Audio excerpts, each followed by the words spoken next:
shit. I mean, what else? Yeah, everybody. I mean, I've got a docking station already. Bow down before the one you serve. You're gonna get what you deserve. Fuck you, Utah. You think that song's about the Holocaust? No, I think it's about Utah and the three fans we have on Drinkin' Bros Sports on Facebook, which is a private group, and if you're not a member of it, you should join, who have said, oh, yeah, man, you guys, you and fucking Dan, man, you guys fucked us all year on Utah. You refuse to give one Utah spread or prediction. What do we say, Dan? Utah. It's a Pac-12, man. Yeah, it's not a real school. No. It's not a fucking real school. So what do we do? What we did was we waited. I said, look, I will be more than happy to give you guys a goddamn spread and my prediction when the Pac-12 championship rolls around. It was Utah. Yeah, Utah. Fuck you. Versus Oregon. Well, guess who came out on top on that one? And if you listen to last week's show, D'Anthony and I, we told you, go all in on that game. That was a monster bet. It was, yeah. However, I lost my winnings on that game the following day. And which one? Oh, Georgia. Georgia? Yeah. Georgia.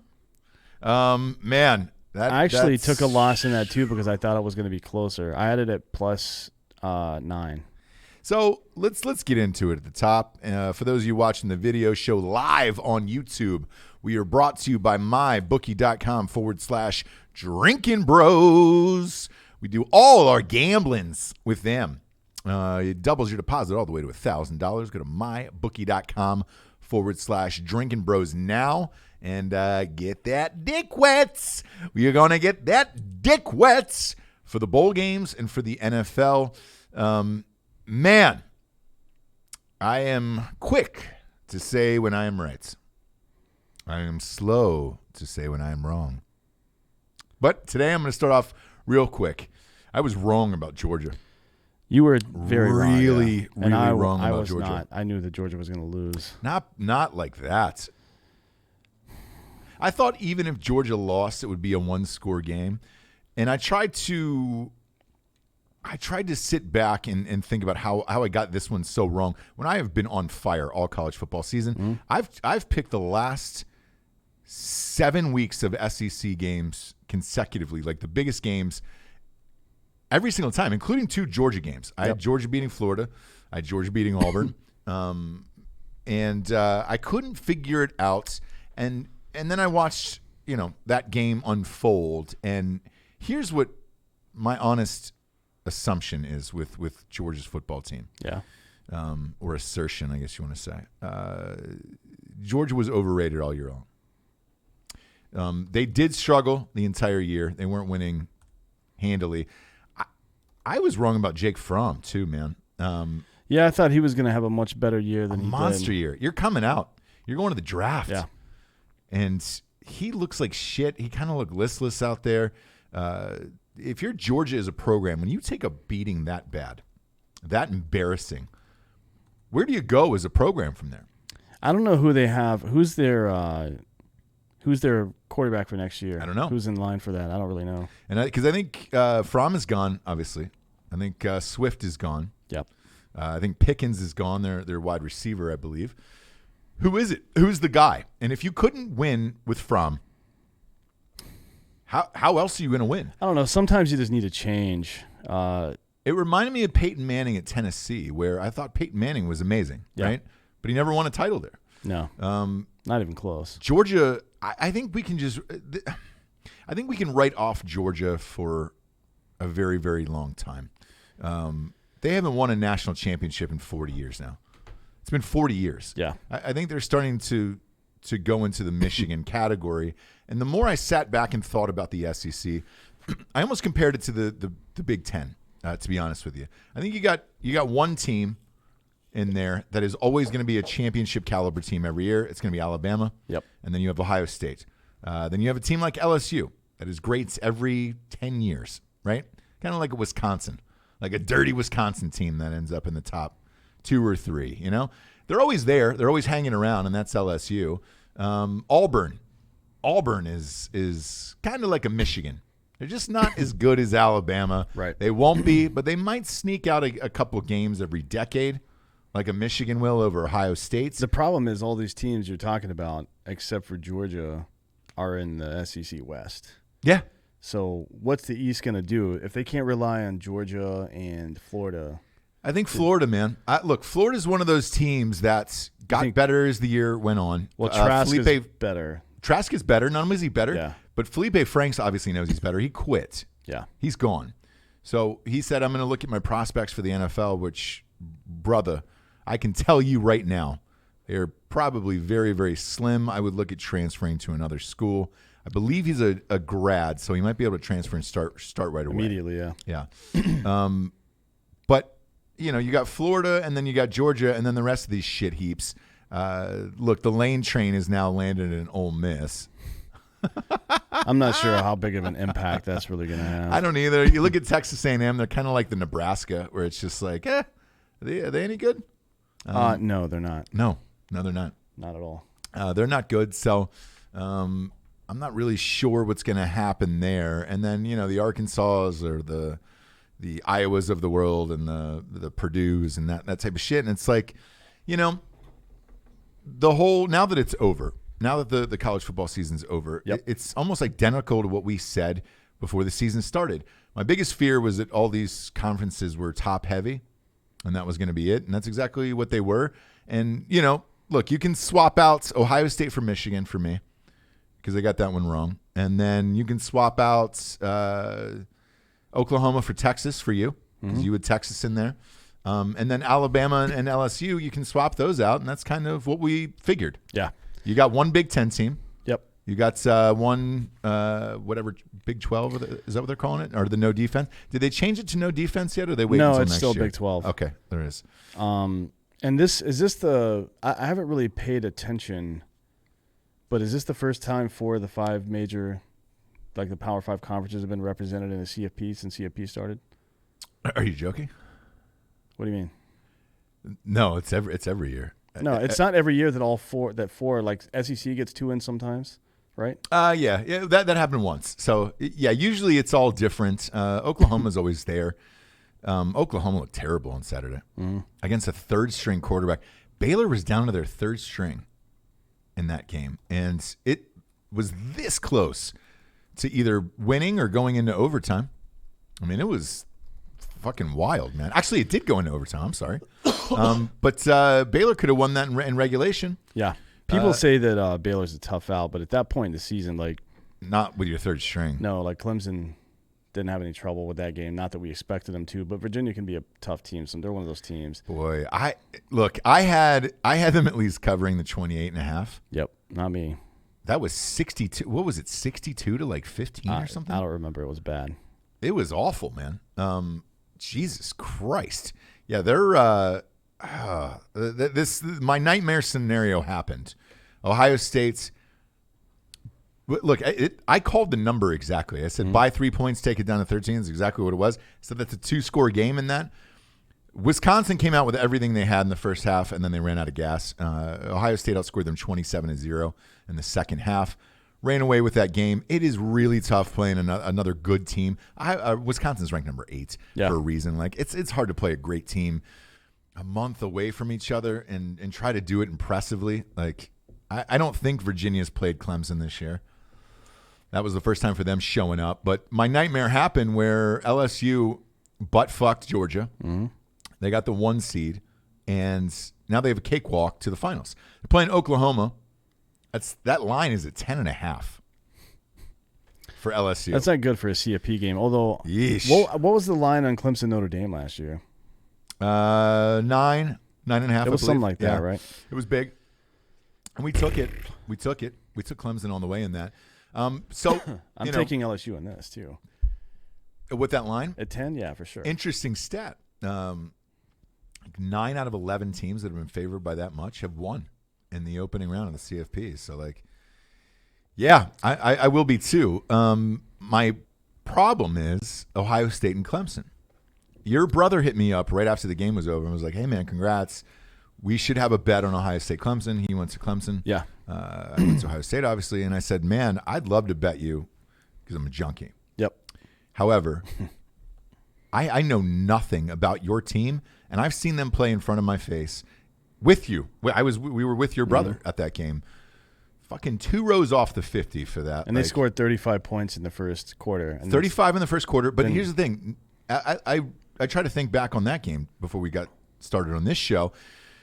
They had 3 turnovers in the 20-yard line. So, like, they look like children out there. I don't know what's going to happen. It's pretty easy to lose focus when you're up 35-0 in the first fucking 12 minutes of a football game. I meant NC State. They look like children, and they fumbled the ball 3 times. That's how they got 35 real quick. But I have no idea what Clemson's team is like. I know they're absolutely trashing everyone now, right? Yeah. And it seems like they've turned it on. It's whatever that guy does there, whatever fucking Dabo does. Towards the end of the year? It seems to work. I mean, honestly, we'll see if it's again this year because Ohio State is not Notre Dame. No, and look, this is a real fucking matchup. His bullshit underdog narrative, is now no longer a thing because the actual underdog in this game is Ohio State at -2.5. Now maybe that spread has risen. I don't really know. By the way, Clemson is 3rd in the nation for takeaways. Yeah.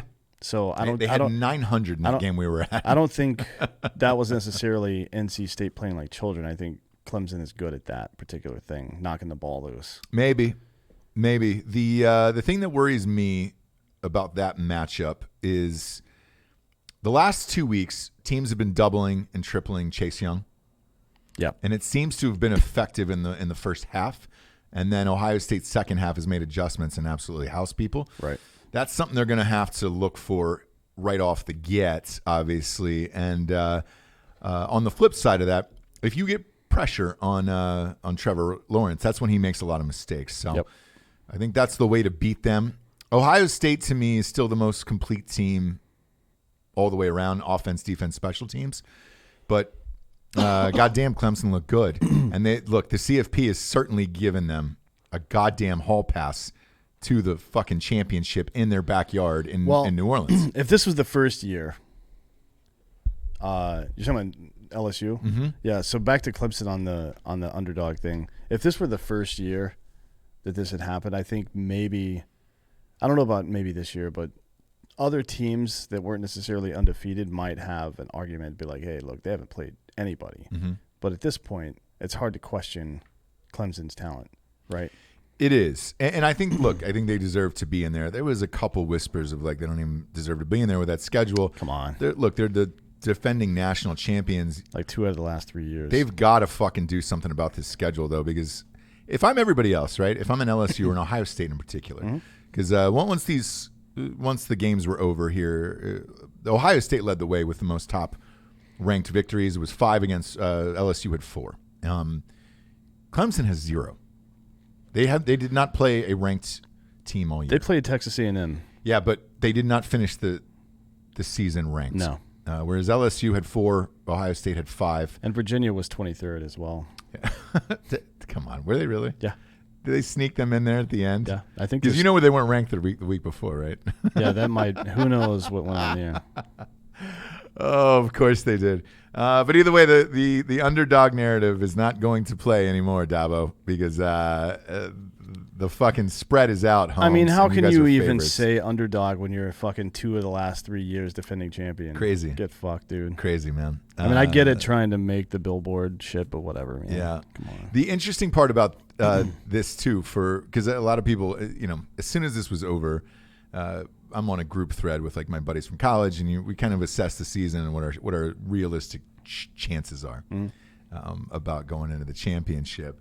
And I looked at, because my buddy's like, "Oh, can you get tickets?" I was like, "Yeah, I can get you guys tickets." I looked at to grab tickets. Usually, when a game is over like this, the fans are so excited they flood, and then they buy the tickets, and they're crazy high, right? I checked LSU versus Oklahoma. The good seats were going for like $700-800 a pop. Where's that game? It is in Atlanta. Oh, that's the Peach Bowl? Yeah. Okay. So they were just in Atlanta for the SEC championship. They stay there. They play there, and then they play the championship in New Orleans. Like, You were literally just trying to hand them the fucking trophy at this point. Well, SEC bias bullshit. Either way, I mean, they kind of decided all that before the season began. no. So Right. it's if you get the 1 seed, it is geographically determined, like March Madness now, where they put you closer to where your home fans for the are. first round, yeah. Yes. But the Natty was going to be there no matter what. Yeah, but fucking A, man. Don't put them in at 1. Ohio State had more ranked wins. Yeah. Like we have, Jesus Christ, and by point differential. There was a few games that LSU eked out. I'm not even getting into the fact that 3 out of 4 Heisman Trophy candidates this weekend are Ohio State, including Joe Burrow, who actually graduated from there. That's how long Joe Burrow was at Ohio State, that he has a degree from there. He is an alma mater of Ohio State. I really want to play LSU in the championship. That would be the best. We've had him for years on our team. Yeah. We know everything about him. That would be my dream.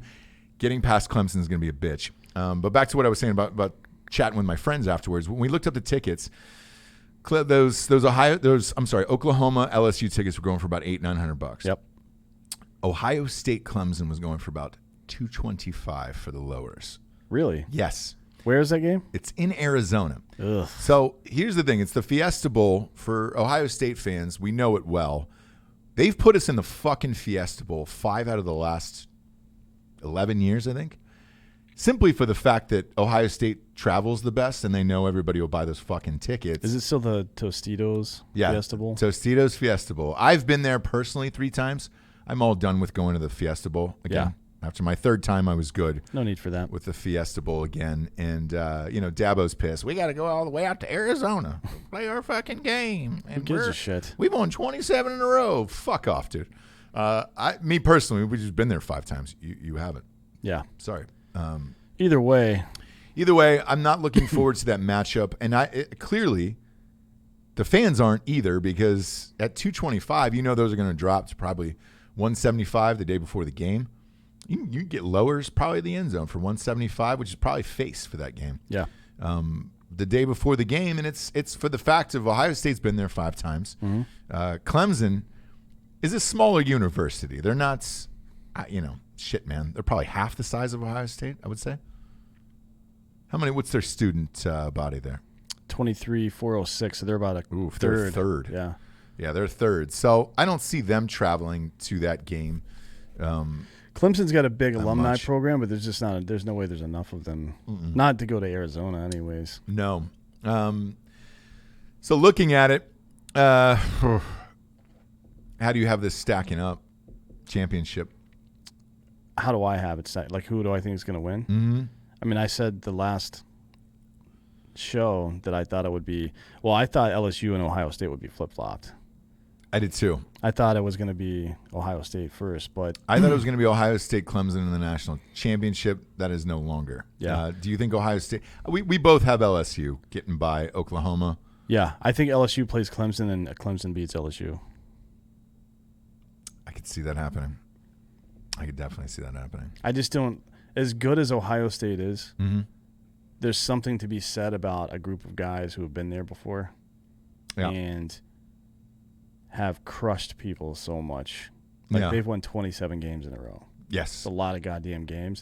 And Lot you of games. start, like, one of 2 things happens. Either you become complacent or you feel unbeatable, like the Warriors did for a while there. They got complacent, I think, in the 3rd or somewhere through the 3rd year. They should have beat Cleveland up 3-1. That was when it happened. Yeah, for sure. But they felt invincible for a while. They would routinely go into the second half down 15 points. Yeah. And then they would not panic. They would just play their game and they would end up winning by 10 or 15 points. Yeah. And I think Clemson is at that point now. Everybody had their doubts going into – I mean, look, Virginia, even though they're going to finish 24th, come on. Did they? They're 24th now. But so they got one ranked win of the year against 24. Even though that's kind of a shitbag game, like you've seen now that Clemson they're that first championship year Warriors where they know they can just turn it on whenever they feel like it. Right. And I don't think Ohio State can stop them, to be honest. I think the combination of the run game and the passing game is something that not a lot of teams have. Like a lot of teams have, not a lot of teams, but in the CFP, teams have guys who can throw well and run well. Like one guy who can do both of those things. Like Burrows is okay. He's not great on the ground, but he's a fucking great passer. Right. Fields is good at everything. Yes. And homeboy at Oklahoma is Jalen Hurts is well, good. yeah. It's good at both of those things. But Yep.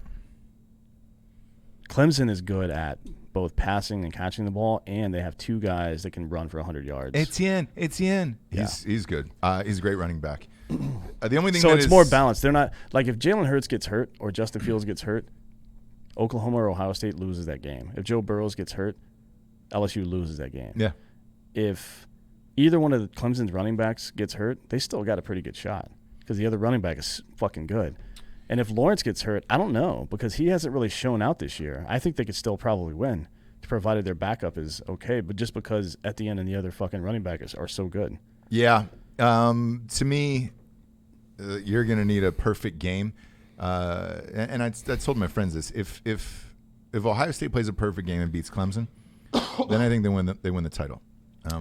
That would be a lot of. That would be a big confidence booster for them for sure. Well, not only that, but to go against your old quarterback, who all of this defense, which Urban Meyer said this on Fox, that he thinks all 22 players, offense and defense, will be drafted in the NFL. He's probably right. We'll see where one or two of these kids shakes out because they're younger, but they're definitely the highest recruits. So I think if they play, a perfect, complete game and they win, then they can beat LSU.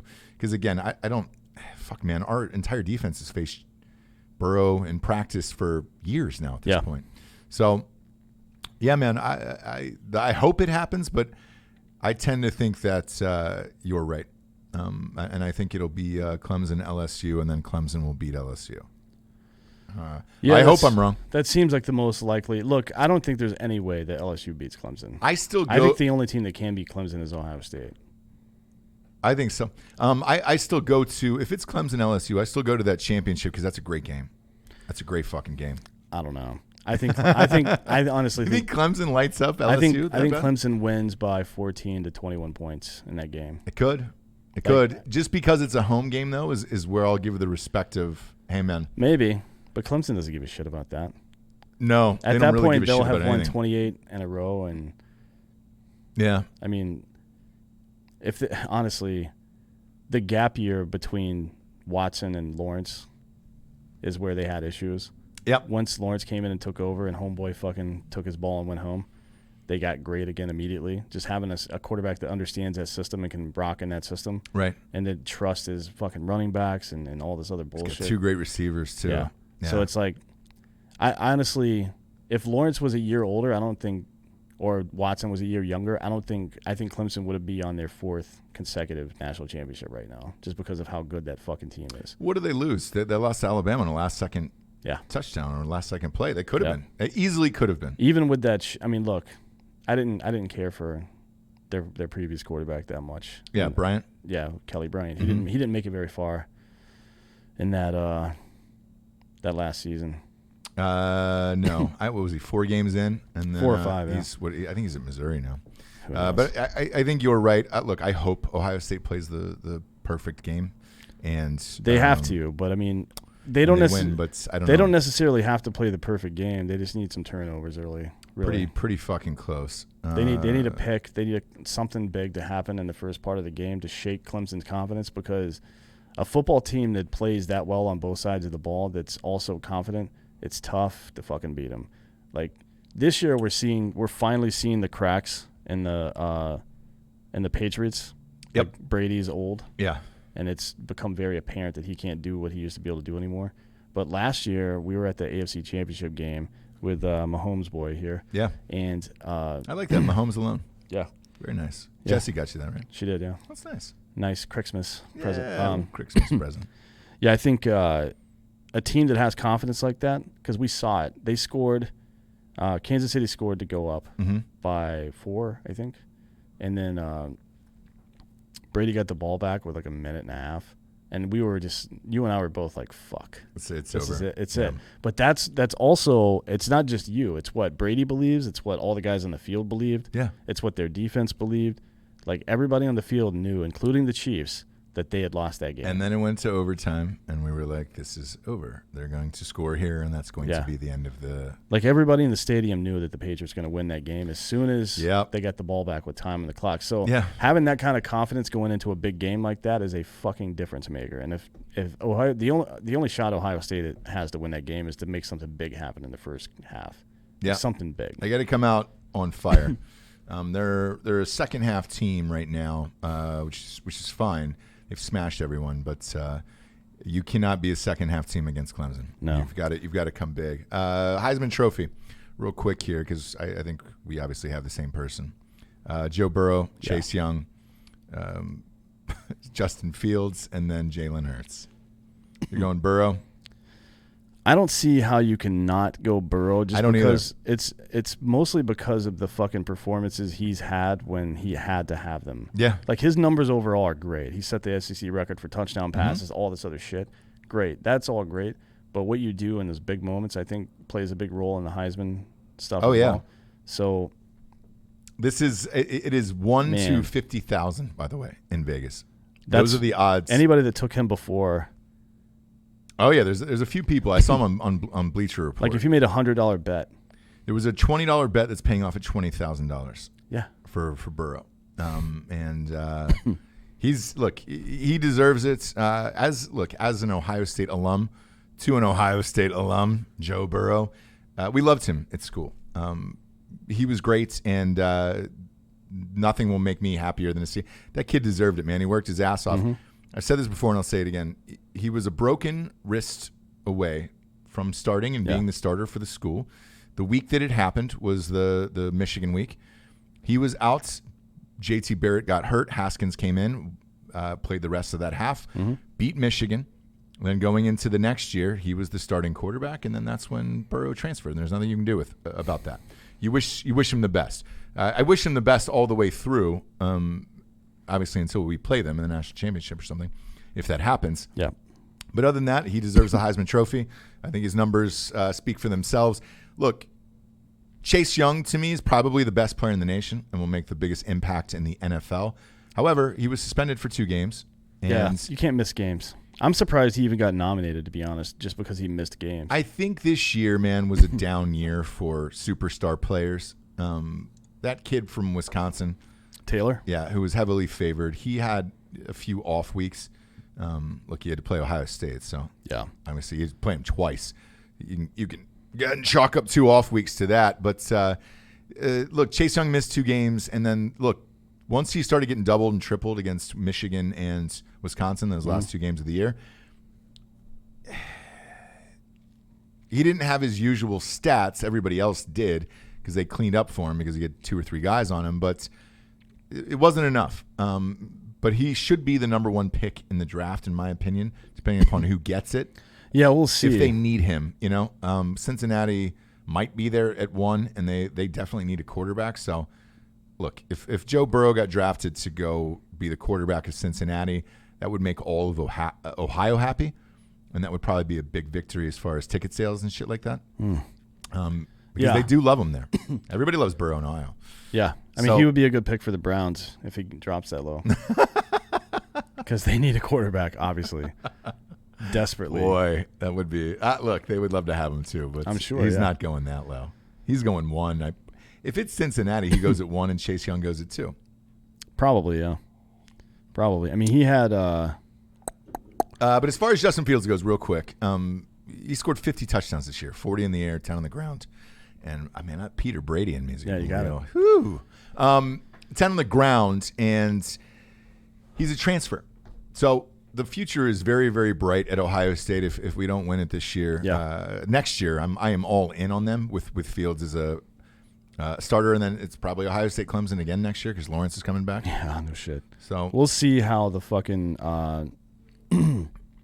we'll see how Ohio State's defense bounces back from losing a player of Chase Young's caliber. I mean, just he's the fucking field general out there. And I know.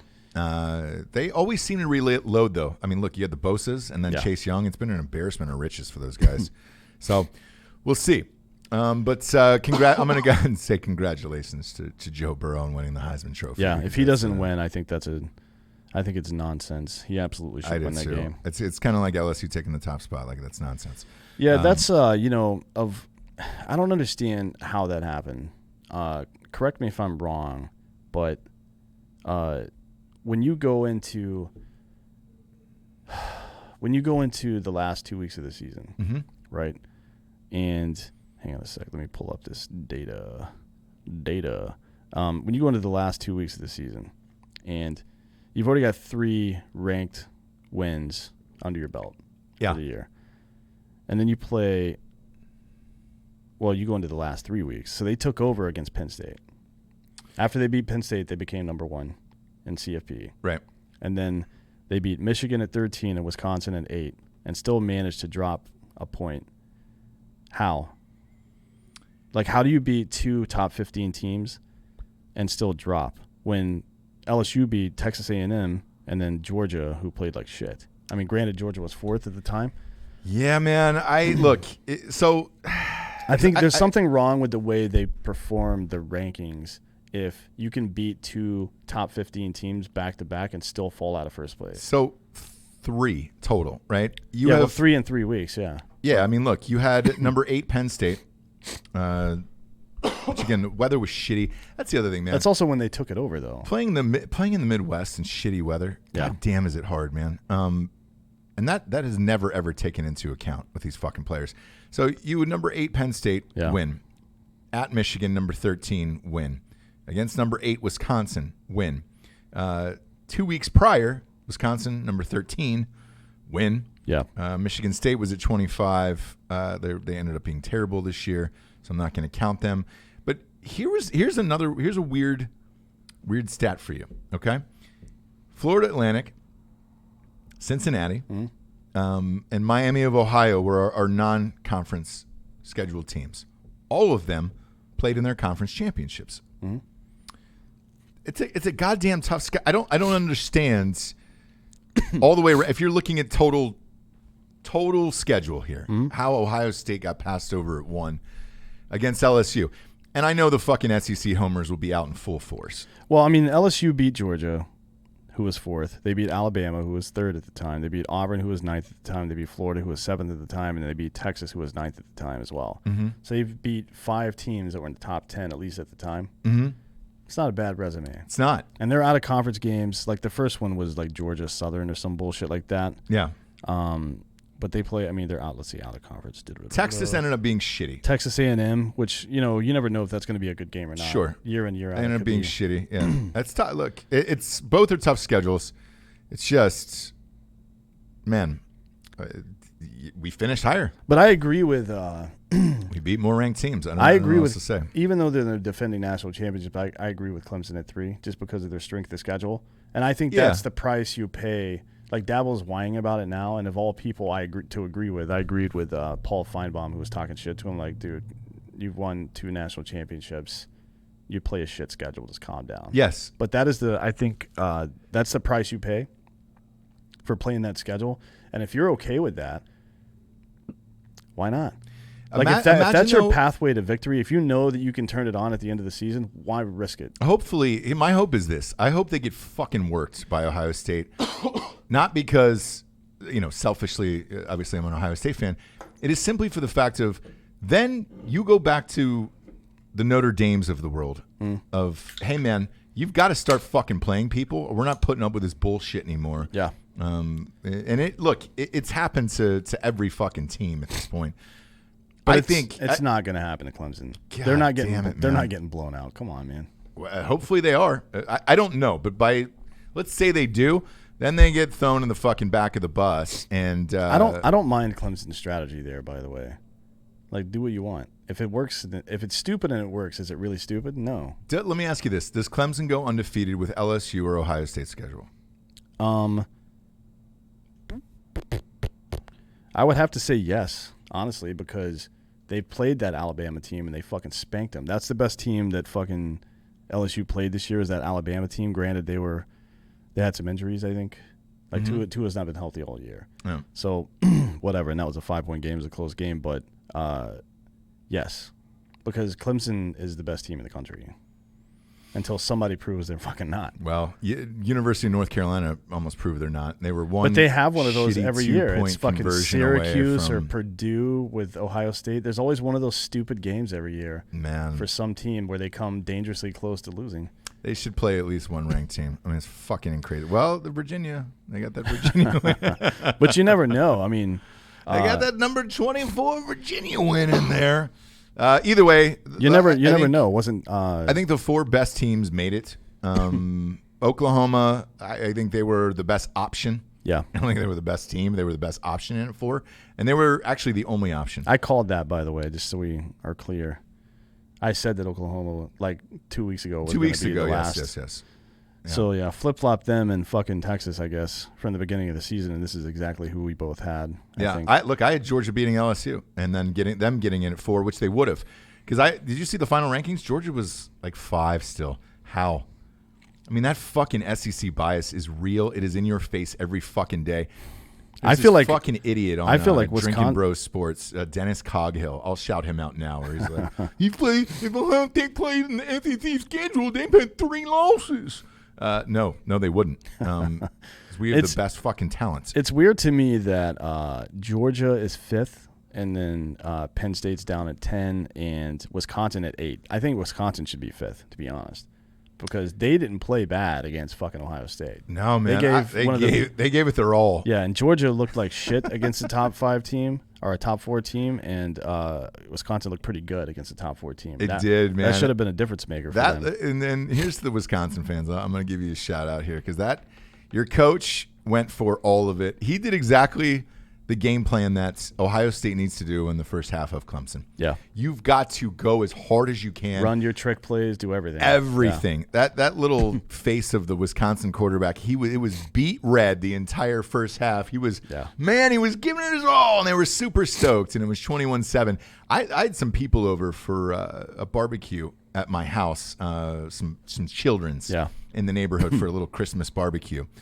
So the children's were playing, the adults were downstairs watching the game, and a friend of Brooke's husband was just like, hey, man, boys aren't doing so well. And at that point, I looked at him and I said, in all sincerity, because of the SEC bias, I knew Ohio State was going to win this fucking game. But I go, I really hope we lose 42-7. And he was like, what? Why? Why would you take a loss like that? And I go, because then they'll slot us at 4. If it's a 1-loss Ohio State versus a 1-loss Oklahoma, they'll slot us at 4. We can play LSU at 1 because I knew at that halftime score, I knew they were going to put LSU in no matter if we scored 60 in the next half, which we ended up doing essentially. And I go, man, I would rather play LSU than Clemson, so drop us to 4. And he was like, you would rather your team take a loss? And I go, yeah, it's about the long game. I want to win a championship. I don't give a fuck about going undefeated per se. And then as soon as we curb stomped them in the second half, I was like, God damn it, man, we're going to end up number 2. To the Drinkin Bros Sports Group, I'm going to make a sincere apology. I post all of my bets from mybookie.com/Drinkin Bros for college every Saturday morning and for pros every Sunday morning. Everybody was like, hey, man, you didn't post your NFL bets. There's a reason for that, kids. Daddy got a little sauced. Yep. I don't sleep a lot in real life, and there's occasionally my wife will let me sleep in and be like, "Hey, man, you can take the day. You were victorious. You were champions." I was up late talking to my friends from school about the college playoffs and all that other stuff. I slept into 105. Wow. So that was past the opening kickoff. Wait, here's the beauty of it. I had like a million text messages. I didn't even know that we were number two, yeah, because the thing kicked off at noon. Yeah. And I woke up. Not only did I miss my bets, but then I saw Ohio State at number 2. I literally just threw my phone across the room, and I was like, "We're all done today. What are you gonna do? I don't need to do anything else." So I apologize to everybody in Drinkin Bros Sports, but when the regular season wraps up like this, I get oddly sentimental about it. I really do. Because it's the end of regular season college football. Yep. Look, if your team didn't make it to the college football playoffs, I don't even care about the rest of these bowl games. We're going to do a gambling show on them coming up next week. We do all of them across the board. We did this last year. It was fun. We got really trashed. We're going to pick all of our winners across the board for every single game next week. We will do that. But look, if you're not in there, like Notre Dame, did you see Notre Dame's bowl? No, who are they playing? Dude, they're in like the Meineke Car Care Bowl. I'm not kidding. That sucks, dude. Look up Notre Dame's bowl game. It's the greatest thing of all time.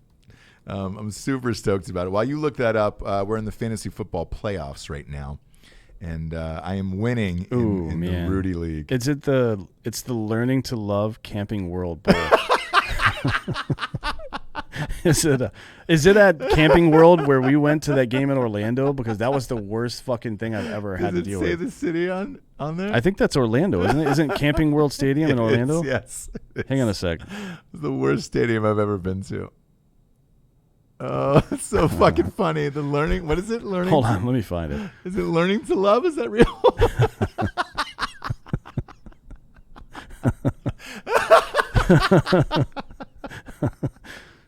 Camping World Bowl.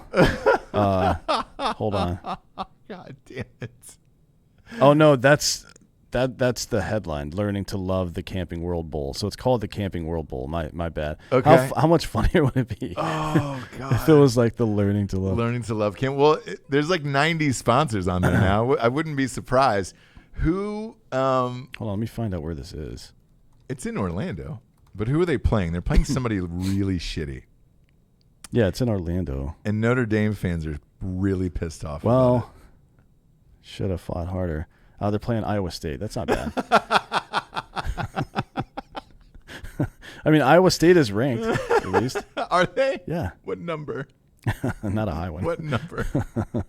Let's see. Yeah. Oh, boy. We're going to call it that. The Learning to Love. Iowa State is, I thought they were ranked. Shit. Maybe not. No, they're not. Nope, they are not. They are not even honorably. There are others receiving votes. They got 5 votes. Good for them. They needed a minimum of 70 to make the list, and they did not. Oh, I want you to enjoy the Camping World Bowl. The Learning to Love Camping World Bowl. That's what we're going to call it. Which is way funnier. By the way, what was that game we went to there? I mean, they were. Oh, it was Florida, Georgia. It was. No, it opened up this season. We went there. It was Florida, Miami. Miami, yeah. It was you, me, and Nick went there. That was the worst experience of my life. Well, the stadium itself, but the game was fun. I enjoyed that. The game was White good, Claws and all that shit. So if you're going to the game, it's fine. There's White Claws and everything. You just can't get out of there. Yeah, drive. Make sure to drive because you're not getting a fucking Uber out of that. The nearest place to Uber is about 1.5 miles away. Yeah. But they also shut down. There's only one. Drive. There's one McDonald's. It's worth a DUI. Yeah. That's what I'm telling you right there. There's one McDonald's that's like a half mile away that people fucking camp out at. And when we got there, people were like eating cheeseburgers on the grass and pissing in the bushes. It was like Fire Fest, dude. Yeah. I'm looking at Notre Dame's record here. They're 10-2, man, and they ended up in the World Camping Bowl. Let's see. In the Camping World Bowl. So they finished 14th. Iowa Cyclones. How do you finish 14th and not get a fucking a decent bowl game? How do you finish 14th and not play a ranked team in a bowl game? That's how much they hate Notre Dame and their schedule. Clemson, this could be you if you get housed. God, that would make me happy. I mean, they only. This could be Clemson. They played Virginia when they were 18-1, but they lost to Michigan. Barely. I watched that game. They scored with like 16 seconds left. Yeah. They got fucking hammered by Michigan, and they lost to Georgia as well, like the other 2 ranked teams. And they played, I guess Navy's 23rd. Yeah. Well, look, that's our first and only spread of the week here, and then we're going to get to our sponsors after this. But look, we'll be at this game. We're doing a live show from this game. We're doing a live show the night before as well. Come on by at 5:30 p.m. to Brick Wall Tavern in Philadelphia. It's in the Center City area. We get a very special guest for that one, man. That's going to be a fucking awesome show, dude. Well, you don't have to be cagey about it. You've already announced it now. Yeah, we got Florence Groberg. He's a Medal of Honor recipient. The show. You're goddamn right he is. And he's an awesome dude, man. I got a chance to chat with him for a while. Yesterday, he's amped. He's going to be drinking with us, and we'll be there probably around 5 to get set up, and then do the show around 6:30. But really, really looking forward to that on Saturday night, and then on Friday night, and then Saturday. It was supposed to rain. It might now just be morning shower, so it looks like it's going to pass us. We listened to all of you, by the way, who said, "Hey, man." We all had to travel over to where the live stage was last year, and it would be awesome if you could have it closer to tailgate. So we did. We're actually going to have it at the Drinkin' Bros tailgates. Every time we do a Philly gig, man, everybody comes out and tailgates all day. Some of the best food on the planet. We love the DBPA chapter. A bunch of people come up from New Jersey and Maryland. So we're actually going to be doing it from their tailgate, and it'll be in section M and N. So look for us there. Eminem, and it's Brianna, right? Yeah. Enoch. Is that how you pronounce that last name? Her last name is backwards on For Facebook. those about to Enoch. Is it Noche then? Either way, she's been super crazy helpful, and she's setting this up. So we have a Coin is Coin. her last name. So it's not Ionk. No. I like Ionk. So that. we will be there probably around 10 a.m. That morning setting up, and then we'll do a live show there. And we're working on a special guest as well for that show. We're going to be at the tailgate partying with you guys all day, so that way you don't have to go anywhere. That was a last-minute decision. We heard you guys, and we're there. So let's get to this spread here. This is sadly, again, this is why I get sentimental, Dan. Regular season's over. This is it. This is the last game, and I watch it every year on TV. I've been fortunate to go to it the last 2 years. This is Army versus Navy, Lincoln Financial Field. Navy -10. Navy is ranked 23, and Army is 5-7, and Navy is 9-2. Who you got, D'Anthony? Navy. You got Navy in this one, covering the 10. Yeah. Last year was I think it was a little more evenly matched last year. Army does not look good this year. Yeah. They look pretty bad. But Navy's actually looked okay, so we'll see. This is a rivalry game. It is. And this is pour your guts out on the field here. I might bump this up to a half a point. I think this is probably a 10-point game. I think the spread is exactly where it should be. And I think I'm going to bump this up to 10.5, and I'm going to take Army. Okay. So you're taking Navy, and I'm taking Army. Yeah, I'll take them. And we're super, super fucking amped to go, man. This was one of the greatest experiences I had last year. Is the president going to be there? Do you know? I don't know. Trump usually goes every year, or all the presidents do every year, right? But he was just at the Bama I don't know. game. I can ask Matt and see. Hold on. He'll be there. He'll be there. Okay, cool. Man, we should go out and meet the plane. You know? Yeah. No, we actually saw it fly in over our tailgate last year. Remember? We can do that if you want. I don't know what time he's going to get there. No, he literally flew in fucking an hour before. He flew in over our tailgate. Remember, we were all like, "Holy shit!" Yeah. It's Air Force One. So yeah, he'll definitely be at the game. Let's get to the sponsors before we get to the NFL odds. Yeah. This week, this is Halloween. It's not Halloween. No, But it's we're not. sleeping so good that it's scary. Yep. It's fucking frightening out there. Ghostbed.com/Drinkin' Bros. Get yourself a mattress. Lie down. Take off some weight. Lay a dong down on a ghost pillow.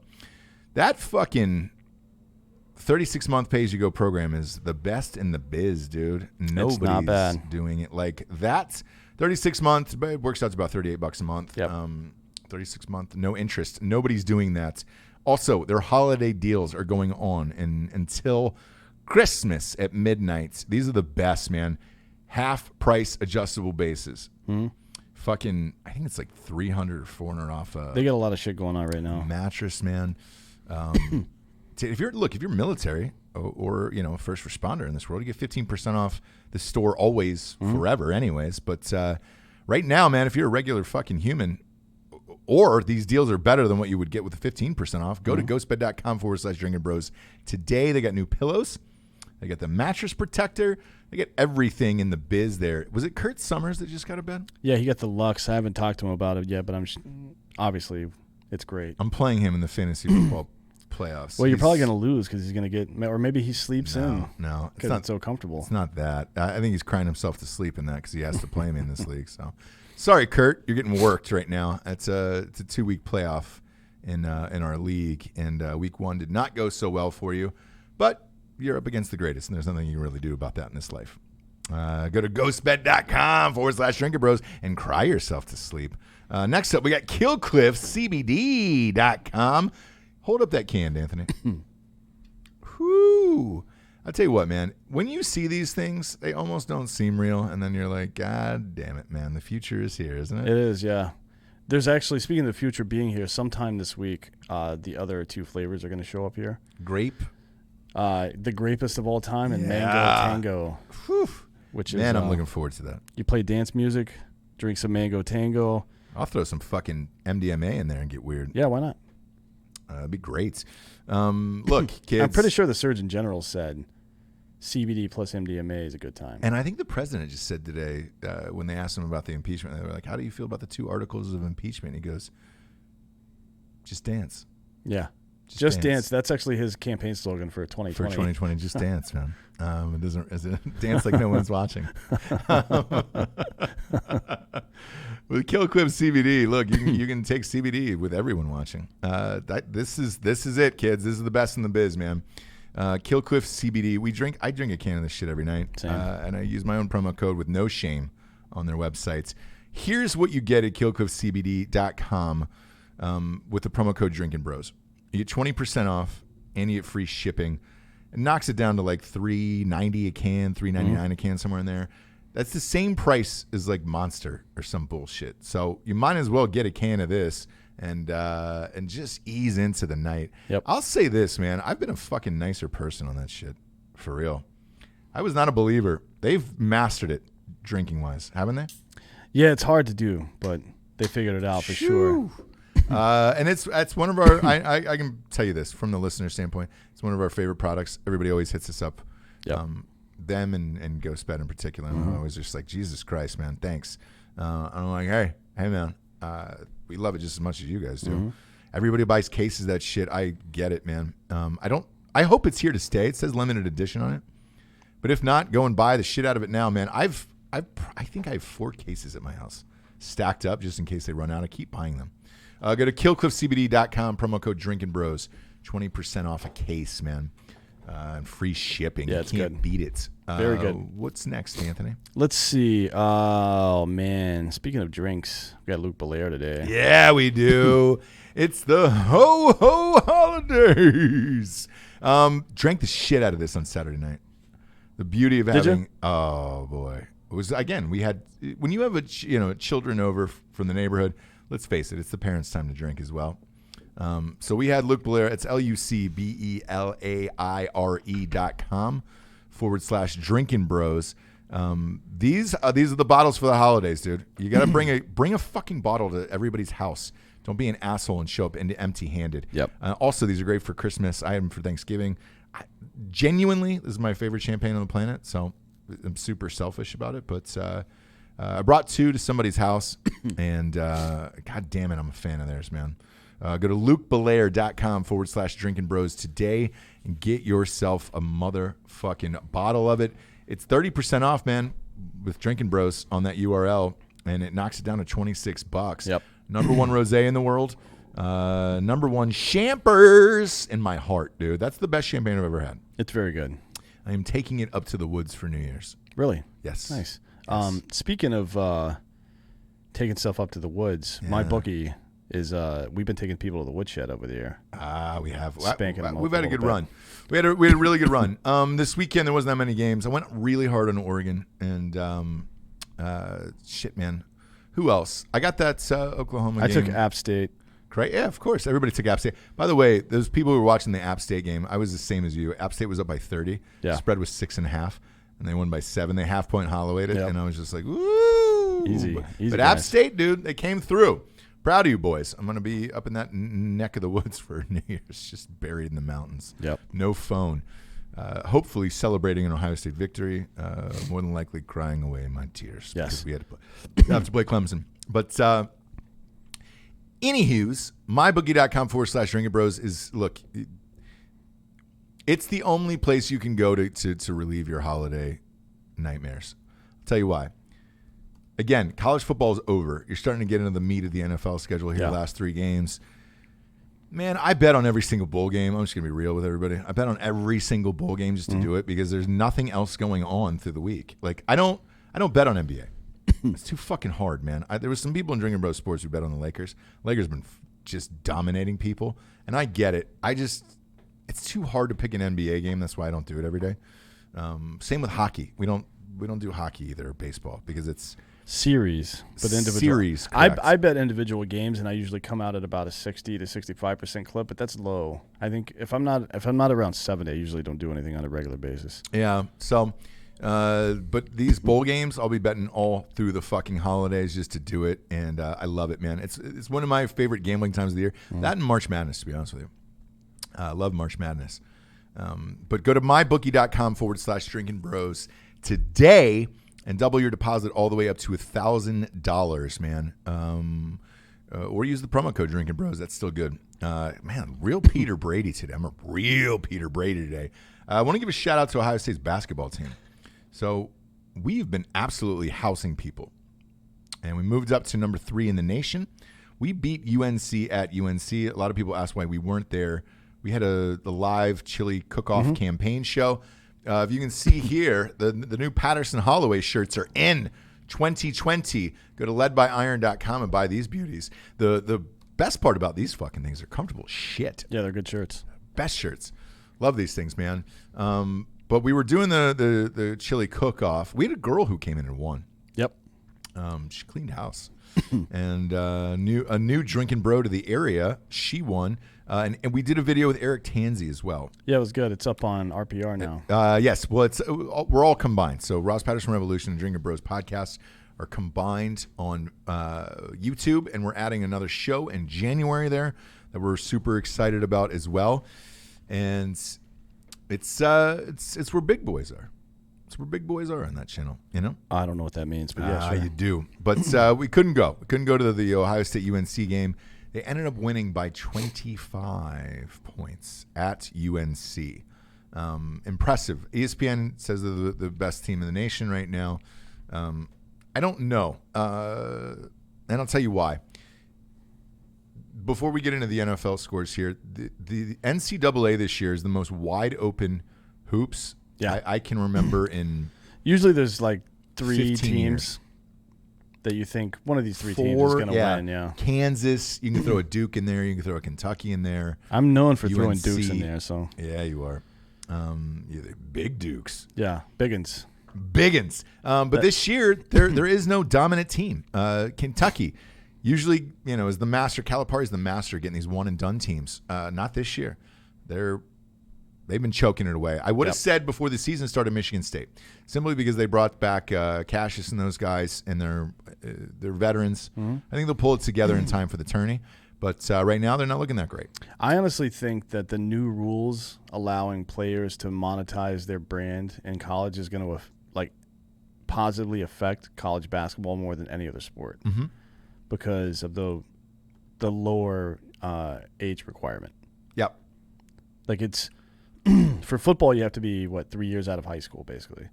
Doesn't matter. Like you could just stop playing football altogether as long as you've been out of high school for 3 years. You can go into the draft. You don't have to play college football. Yeah. And same with basketball, but it's 1 year. 1 year. So you can go play overseas, like the ball kids are doing now. You can go play in college, but it's 1 year. By the way, that's was it LaMelo, LaGello, LiAngelo? Jugga. It might be the first pick in the draft. Yeah, look, he's looking pretty good. Jesus Christ, he's got he's having triple doubles right now over there in Australia. And that's a fucking legit league, man. Yeah. So I don't know, but I'll tell you what, we're always live on Facebook or on Facebook and YouTube for Drinkin Bros Sports. Dan, why don't you answer some of these questions here? I'm going to refill my drink real quick. Yep. But go through some of these questions. Always subscribe to us on Drinkin Bros Podcast on YouTube. and we will answer all of your questions. Yeah, Mr. USMC 3782 says, thanks for the tips last week. Just the tip. Somebody from Bratislava is in here. That's weird. Yeah, we did hear about Tonto 907. We did hear about the shooting in Jersey. We're still waiting for details on that shit. I don't know what the fuck is going on there. The governor said that there were some police officers shot or something like that. I'm not entirely sure what's going on yet, but there's been a lot of bullshit going on the last couple of weeks. I mean, that shit in Pearl Harbor, and then the Saudi guy in Florida. I mean, it's you guys out there and gals who are first responders, keep your fucking head on a swivel because shit's going down lately. The Pac-12, Todd Welch says the Pac-12 championship should be called the Epstein Didn't Kill Himself Bowl. Honestly, that shouldn't even be a championship game. It shouldn't even exist. The Pac-12 is a fucking joke. I hate them so much. I hate Oregon especially because they've lost me so much goddamn money over the years. Let's see what else you assholes talking about. How come we don't cover boxing or MMA? We do sometimes. It just depends on what's going on. Like there's UFC in particular has added so many things to their shit now. It's like you can't keep up with that. I don't like every fight is not interesting. Yeah, and I feel the same way about UFC. Where you're right, not every fight is interesting. It feels like they have one going on in a different part of the world every fucking weekend, and it's like, hey man, I can't tell you. Like this boxing match over the weekend too was in Saudi Arabia. Yeah, it was Joshua versus Ruiz. Joshua beat the piss out of him. And Ruiz afterwards at the airport was just like, look, man, I was getting too fucked up. I came in 15 pounds heavier. Yeah. He was already a fucking huge guy. But who watched that fight at noon on a Saturday versus all the college football playoff games? Like, there's no fucking way. UFC, I'm down for the biggest cards. Like, I'll be back for Khabib. I'll be back for McGregor and those guys. 2 weeks ago, that Nate Diaz Street Jesus card was awesome. Yeah, that was good. That was great, but I'm not tuning into these, I'm not tuning into this Holly Holm fight that's coming up. I thought she retired after her last fight. Yeah, well, they need her back. But I guess, who knows? Do they really? Nobody's going to beat Nunez. What difference does it make? Yeah, that's what I think. So when they get the big ones, I just think they're oversaturating it a little bit for UFC. They are, but they're trying to get more content out there. It's part of that deal with fucking ESPN. But yeah. Did you know that Nunez has defeated all of the former women's champions in her fucking division? Oh yeah. Everyone that's ever won a championship in that division, she's beat now. She's a beast. So what do you just hang it up at that point? I mean, what's the point? I don't know, man, because you got to get richer. They're not paying these fighters enough in UFC, so she's going to keep going, I would imagine. But yeah, we cover the biggest ones. We actually go to them. You and I went to McGregor together. Yeah. Matt and I went to the other one together. I mean, shit, man. I would love nothing more than Wilder, Joshua. Yep. I think Wilder's going to fight Fury, though. And, that fight would be fucking awesome. I'll definitely go see that if it's here. But we'll see. We'll see how this shakes out. Let's get to the NFL spreads of this week. Cowboys last week, man. This is the division that no one wants to win. Oh, man. No one wants to win. Starting off Thursday nights, the big boy spread on this one. Jets at the Ravens. The Ravens have shown up all year long and beaten everyone. They beat Buffalo pretty fucking handily, too. I know it was a one-score game, but going into Buffalo, that game just wasn't close, man. No. The Ravens, I would not be mad at this team if this was your representative of the AFC for the Super Bowl this year. But it is 14 against the Jets. Here's the deal with this game. If Le'Veon Bell fucked me so hard this week. On fantasy? Yeah. Yeah. In that fucking celebrity league, it's a one and done sitch. Yeah. He was sick and just didn't want to play. I lost that game by 10 really? points. Yeah. Yeah. Can you imagine? No. Can you imagine? So I remember I'm sick. my old company commander, Will Kanda, and this is just a stupid example of this, but one time he got dysentery for a week. Mm-hmm. So we still had to go out on patrols 3 times a day and then do raids at night. Yeah. So this piece of shit was like, God damn, dude. And having me in the truck with him probably didn't help much because I'm just antagonizing him the whole time. This poor dude is dying of dysentery the whole time. So every time we would stop to fucking interrogate somebody or do something, he would fucking go shit behind the building like every single time. Like every 40 minutes or so, he was shitting liquid. Wearing his full kit and shit like that. Like, goddamn, dude, that's the worst ever. But he still went out. Yeah. And you know how much he got paid? Fucking bullshit. He's like getting paid millions of dollars. Yeah. For fuck's sake. Le'Veon Bell, I was sick. I couldn't play. Oh, my tum-tum hurts. Fuck this guy. I lost, and I'm out of that league now, and I'm so pissed. It was by 10 points. It was one of those things where I was like, wait, what? He's out? Yeah. And it was like Saturday night. It was like, oh, I'm sick. My tum-tum hurts. I can't play. I feel. Here's my new rule, all right? If you're a fucking NFL player or any professional athlete and you're going to be out for some minor shit like that, yeah, you have to say it like that. You have to do a press conference and be like, well, my tummy hurt. My tum-tum You hurt. have to say tummy or tum-tum or something like that to emasculate yourself because you're a little bitch. Yeah. At any rate. Dude, imagine scouring the waiver wires the night or the day of, the morning of. No, it was the night before I found out.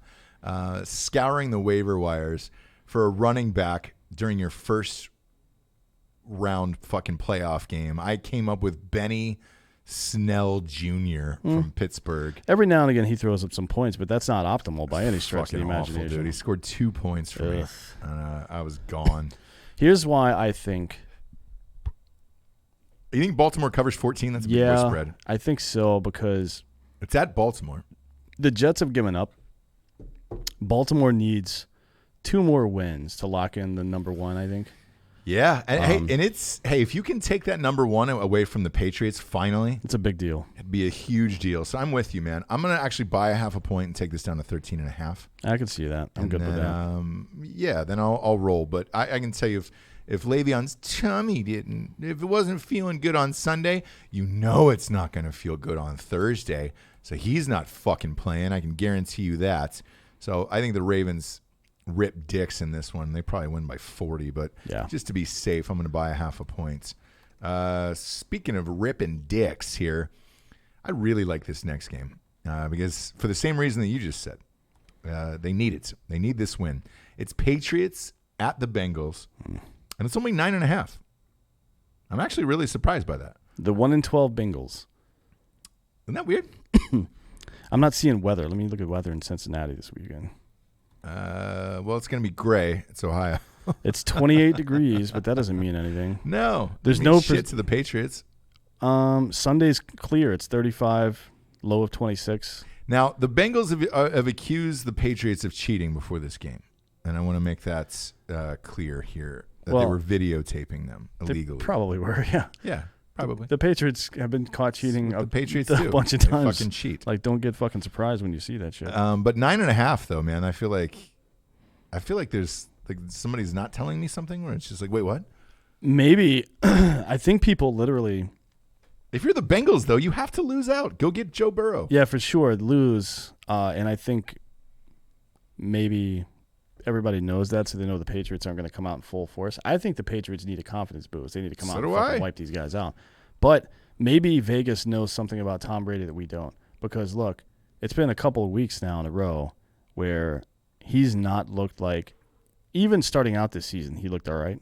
Yeah. And recently, he's not looked good. Here's what I can't figure out. He had a good game against Houston.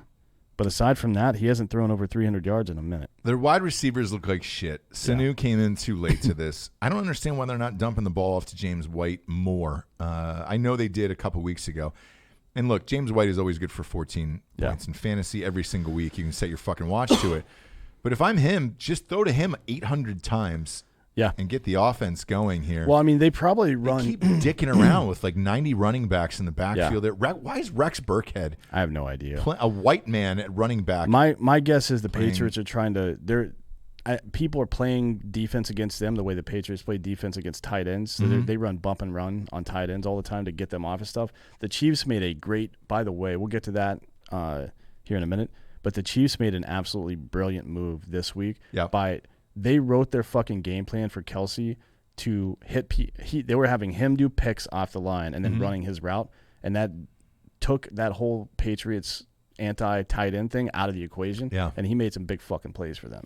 He was like great. A couple. And I think he ran in a touchdown. Yeah, that is the kind of shit. On a Wildcat. That's the kind of shit that wins fucking football games against a great defensive team, which for all their offensive struggles, the Patriots are still one of the top 3 defensive teams in the world right now. Yeah. That was a brilliant move. But just to go back to Brady, he threw for 326 against Houston, lost the game, couldn't get it in the end zone. Housed. And before that, his last 300-yard game was October 10th. Yeah. Look, man. No bueno.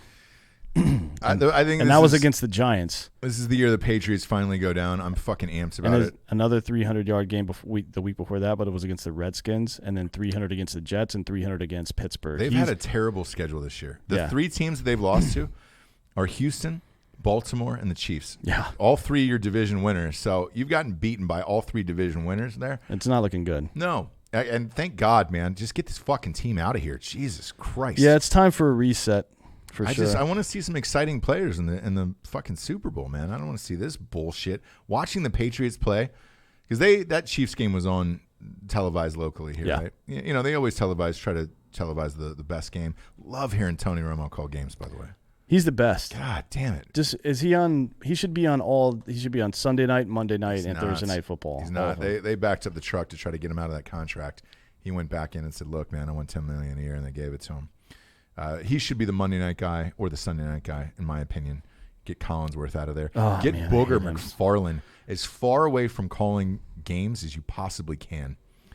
Throw Pat McAfee in the booth. Yeah, he'd be great. Fucking awesome. For Monday Night Football, what do you give a shit? All those games are terrible anyways. Who knows? It'd be awesome, but I'm going to take the Patriots in this one. I'm going to be betting a lot this weekend, it looks like. Next up, we got Buccaneers against the Lions. Ugh. Buccaneers, though, have somehow finagled their way to a 6-7 record. This is -3.5. I'm assuming Blau's probably going to play out the season here and not Stafford. Yeah. He's got a broken back, which is smart. By the way, I've been a Matt Stafford fan. It's the Lions he's playing on, and he's been good. Their team is good. They have a lot of exciting offensive weapons. Yeah. Can't get a running game going. Everybody keeps getting hurt there. But look, the Bucs are 6-7 and still have a legitimate shot for a wild card. I'm going to take the Buccaneers in this one. I'll probably take this down to 2.5 just to do it. I don't think the Lions really have any incentive to fucking play hard in this game. I don't either. The Blau kid is he is who he is. But if you're in the Detroit area, tickets are going for $34. So there's that. If you want to go, is that an outdoor stadium? No, that's a dome. Indoor. You're good. Yeah. You're good there. Go for a $34 handy. Next up, this is Bears-Packers. Now, look, Bears-Packers played opening week. They're playing again. They're obviously in the same division. Bears now have a winning record, shockingly. Yeah. At 7-6, Packers are at 10-3.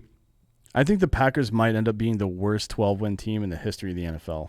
Ooh, maybe. Because they're probably going to win this week, and they're probably going to beat the fucking Lions at the end of the year. Yeah, it's -4.5 here for Green Bay. And I take Green Bay in this one. Yeah. Yeah, here's the real risk is can Trubisky have 2 really good games in a row? No. Fuck no, he can't. Like that's all I'm thinking right here. Like honestly, I think the Bears do have the talent to beat the Packers. Maybe not at home. This is a tough game for them, but the idea of Trubisky having back-to-back good games is just like, come on, man. There's no way. Come on. There's no way. I actually will probably bet this. I'm going to take it down to 3.5 probably. I don't know. We'll see where the line goes throughout the week. Yeah, I'll take this as well, actually. Bears fans are they're a little bit delusional. And every time you can bank on this. If you're out there and you're a gambler and you don't really care about the teams that you're betting on, if a mid-level team or a shitty team has a big week, you know for a fact that all their homers are going to be betting hard on them the next week. Go out there and take their fucking money. Yeah. Like that's just what you should be doing, guy. And Green Bay's got to win. They've still got a shot at home field advantage. Yeah. Throughout, because look, 49ers are at 2 losses. Seattle's at 2 losses, but they have to play each other. Yeah. So somebody's going to lose there.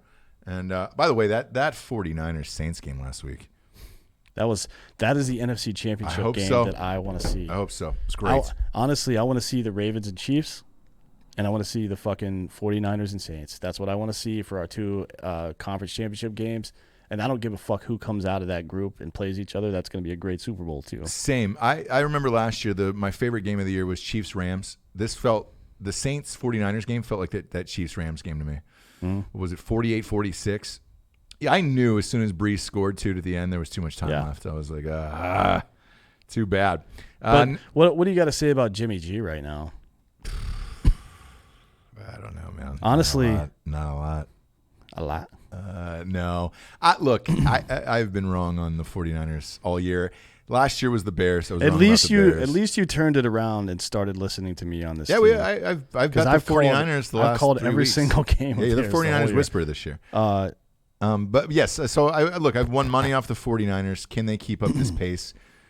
We'll see. They're fun to watch now, so I hope so. There's still plays though where I'm like, that Emmanuel Sanders 75-yard touchdown, right? That was weird. It's a little weird. I don't know how you keep that going, man. I felt that way about the Bears too. We'll see. Last year, we'll see.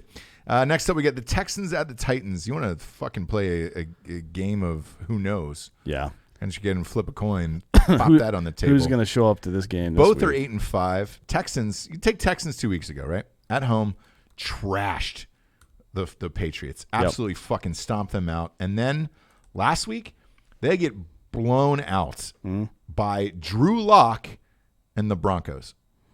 I mean, just absolutely shit kicked. And I know what you're going to say. Any fantasy people out there, fucking Watson had a good game. He did at the end, but they were down 43-10 or whatever it was. You got to watch those. You can't just read the stat line. No. Because if somebody's up or down big in the last quarter. They were up by 30 fucking points the entire game. Yeah, I mean, they're going to give up or get a lot of points. You can't really pay attention to that. You got to dig in on the fucking game a little bit. Yeah. That's just you're going to fuck yourself over, and that's what the homers do. Like homers will routinely, they'll get fucking hammered all game. Mm-hmm. Yeah, we came back at the end, man. Like because the other team went into prevent defense and took a break for the rest of the game. And they still lost by 20. Yeah. So you can bet this game at your own risk. I am not, because the Titans have looked good at certain points. The Texans have looked good at certain points, but these 5 losses for each have been really bad. Yeah. And the Titans, look, man, they housed Oakland. Derrick Henry's been a man on fire. Yeah. Just give it to him the whole goddamn game and figure it out. But at 3, whenever Vegas or anybody, my bookie, puts a lineup at 3, that means it's a coin toss. They don't know. Yeah. Where it's a field goal game of like, hey, man, you got 2 teams that sometimes looks great, sometimes looks shitty. So bet this at your own risk. I'm not going to. Next up, you got the Broncos that I just talked about at the Chiefs. The Chiefs are 9-4. They've got to win this game. It is Chiefs minus 11 right now. That is a lot of points for me. Yeah, that's a lot. I mean, 11 for an NFL game, anything over fucking 9, like you got to start looking hard at that game. Like, why is it like that? Is somebody hurt? Is this team really that bad? No. Then you have to look at the motivations of each team. We're late in the season now, so if a team has already wrapped up their division or anything like that, don't ever bet any kind of high shit like that. The Chiefs are in, but their record is 9-4. They don't have the best record yet for an overall home field advantage. You keep playing if you're the Chiefs. The Broncos, look, they look fantastic last week for whatever reason. Drew Lock maybe they should have started him all year. I don't know. I mean, Philip Lindsay's pretty good. Philip Lindsay and Royce Freeman, Royce the Ruler. Yeah, and the defense is decent. Decent. I mean, they don't have a great Denver's receiver core anymore. No, because they traded him away. Yeah. I don't actually. Thomas is gone. Cortland Sutton is pretty good, but and Noah Fant had a good game for a kid out of Iowa. At 11, look, this is too high for me. Yeah, I'm not taking that. It's too big a risk. Like, yeah. How much is Kansas City going to expose themselves if they can just get out with a win? This isn't college football where you have to blow teams out to get – like, power rankings don't mean shit here. It's all about win-loss and head-to-head matchups. Yeah. I mean, point differential doesn't matter if you come down to a tie, but let's be real. There's nobody in Kansas City's division that's going to come close to them at this point. No. Like, they're going to win probably 11 games, maybe 12. Yeah, and they'll win this game probably by 10, 8 to 10 points. But there's no point in betting. There's better games to bet on this week. Yeah. Next up, this is not the game. Dolphins at Giants. This is Dolphins at 3-10. Craig Dulesky, let me tell you something, brother. Maybe in 2025 we'll have that Dolphins flag up in here, but it's here. It's right here, Craig. It's still in the bag. This was from Sean Thomas and Craig Dulesky. They really want this Dolphins flag hung. No. So. No. I mean, I love you, guy, but no, we can't. I mean, it's just like not gonna happen. No. Maybe at the end of the year, maybe I'll tell you what, for the draft. For the draft, we'll fly this fucking flag and see how it goes here. But if they fuck up the draft, we're burning that flag. Yeah. Sorry. Yeah. This is Giants minus 3.5. Is Eli starting will be the question. I would wait to see. He is. Wait, hang on. It says Daniel Jones is making progress per Pat Shurmur. Giants will need to see him move around early this week to see where he is and have a chance to start versus the Dolphins. Shurmur says it's too early to make a definitive statement whether it be Jones or Eli Manning. Here's what I don't understand. You're 2-11. Why even bring Jones back out there? Nope. And look, Eli is a Hall of Fame quarterback. Whether or not you want to admit that or not, look at all of his stats. He's top 5 in every category. Every single category. Just let him take the hits. Let him do his farewell tour. Yes. Let him play the last 2 games, man. He won you 2 Super Bowls. Yeah. Let him play it out. He did not look great against the Eagles. He looked great in the first half. In the first half, yeah. But overall, he was 15 for 30. That's not great. But the scene at the end of the game is more meaningful than these games for them at this point. As a matter of fact, the more the Giants lose, the better fucking draft position they're going to get. And if they can go out and get a receiver or a Chase Young for that defense or something like that to complement Daniel Jones and fucking Saquon Barkley, they could become a very, very good team very quickly if they play this out right. And they can also do right by their fans who love Eli Manning, by the way. They got frustrated with him this year, obviously, but now that they know the season's over, give him his fucking victory lap for his career. Let him fucking play it out. I like that shit. They play the Dolphins this week at home, the Redskins at the Redskins, and then they finish out against the Eagles. So let him play it out, man. Fuck you. Yeah, I like that idea. Fuck you. Yeah, let him play it out, man. He's earned it. He's got 2 Super Bowls, dude. He beat the Patriots twice. Well, here's the thing. But don't bet this game. Don't bet this game. This game is horrible. I really enjoyed back in the day. I think it was in the early 2000s after, who was it? It was Ozzie Smith and somebody else. It was their last year. And they took all-star spots from 2 guys that normally would have got it probably. Yeah. Because that was their last year. So Major League Baseball added that. Yeah. They added like an extra spot or 2 on each team for Hall of Famers that are in the last year, right? Yeah. I like that stuff. So do I. That's what being a fan's all about. Like that, one of the most memorable and I'm not a fucking Orioles fan, but one of the most memorable baseball moments that I've ever seen is fucking Cal Ripken running around all of Camden Yards high-fiving people after he broke that records consecutive game. Yeah. Like that was one of the most meaningful times in sports, and it was after the strike. Yep. Like it's one of those things along with McGuire's Sosa home run race that really brought baseball back. Stuff like that helps. And for Giants fans, if you're the fucking ownership group in New York, you have to think about that. Like, we've had a rough little stretch here. Yeah. Let's give people something happy. Maybe lose a couple of games on purpose. Maybe get a good draft position. Maybe get Chase Young. Maybe get somebody like whomever the top receiver is.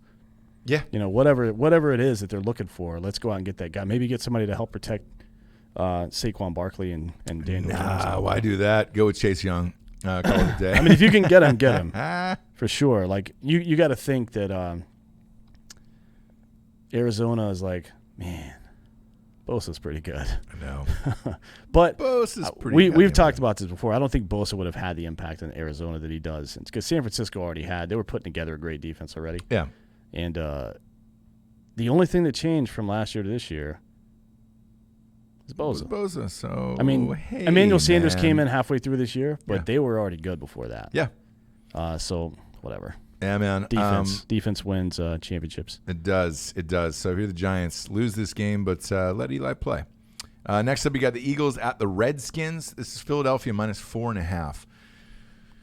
Whew, I'm tempted to take this. The Eagles are actually in first place at 6-7. Well, they had that great win against the fucking Giants last week.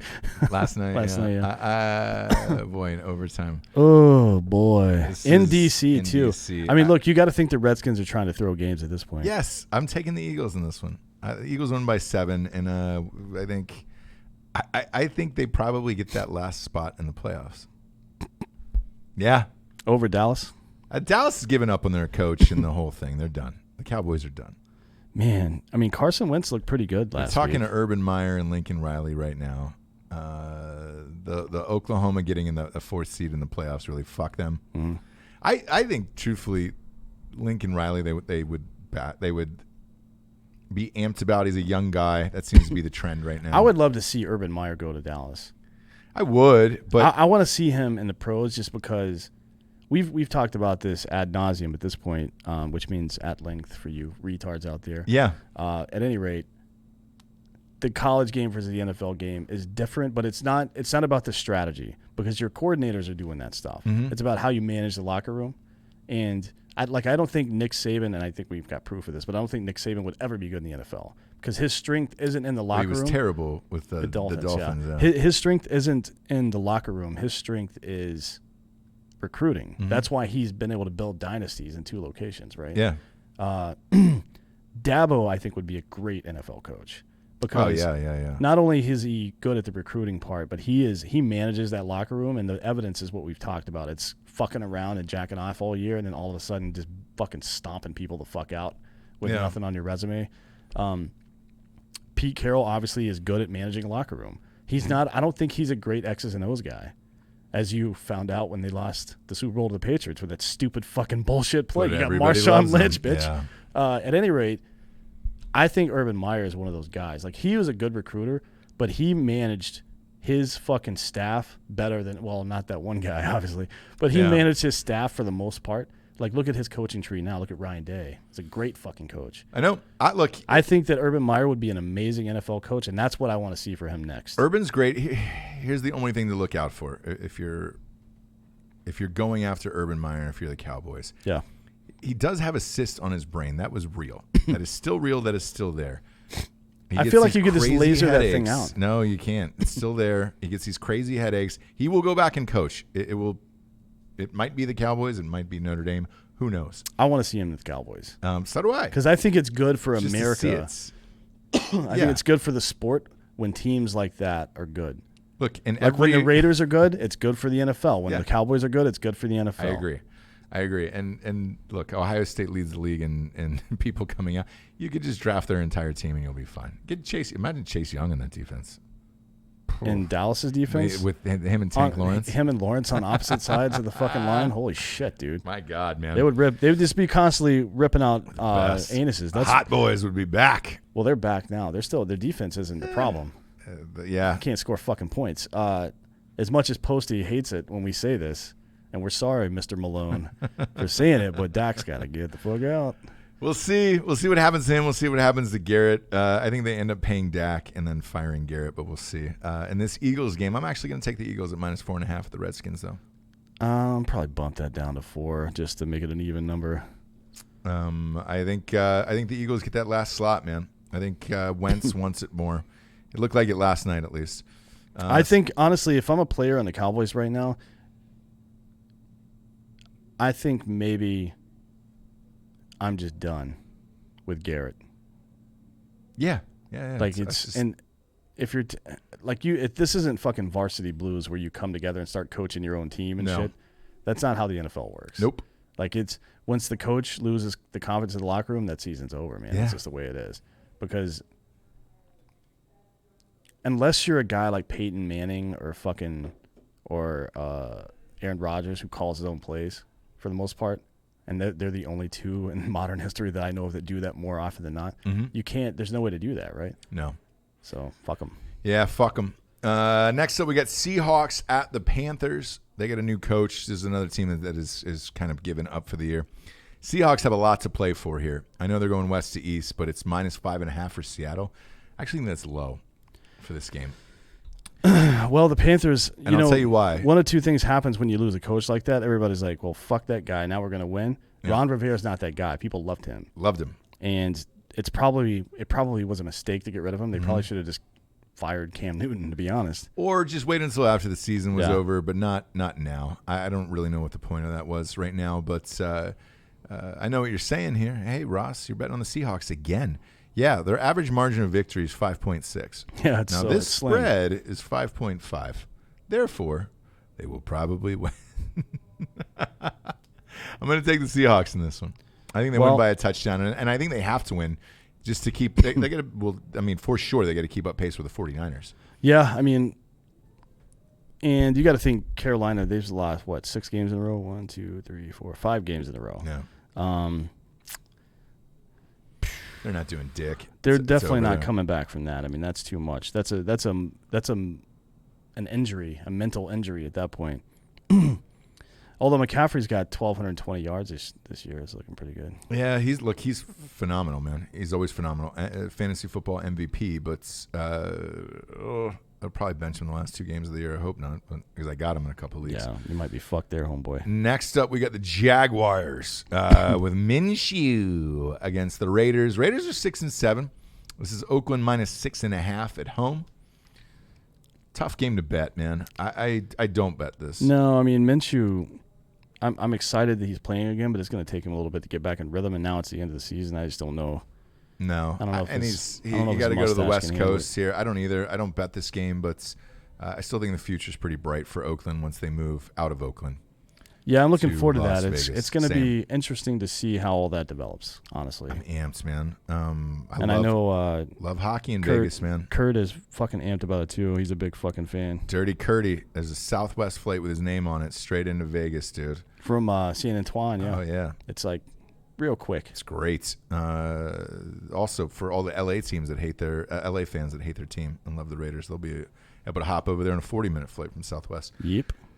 Not a sponsor, but definitely partied on them. Next up, we got the Browns against the Cardinals. It's Cleveland -2.5. This is at Arizona. Browns are 6-7. What do we say for this? 8 wins for them, or would you call 7? I don't remember. I think 9 was the thing here. They got to win their last 3. They got 3 shitty opponents, so we'll see.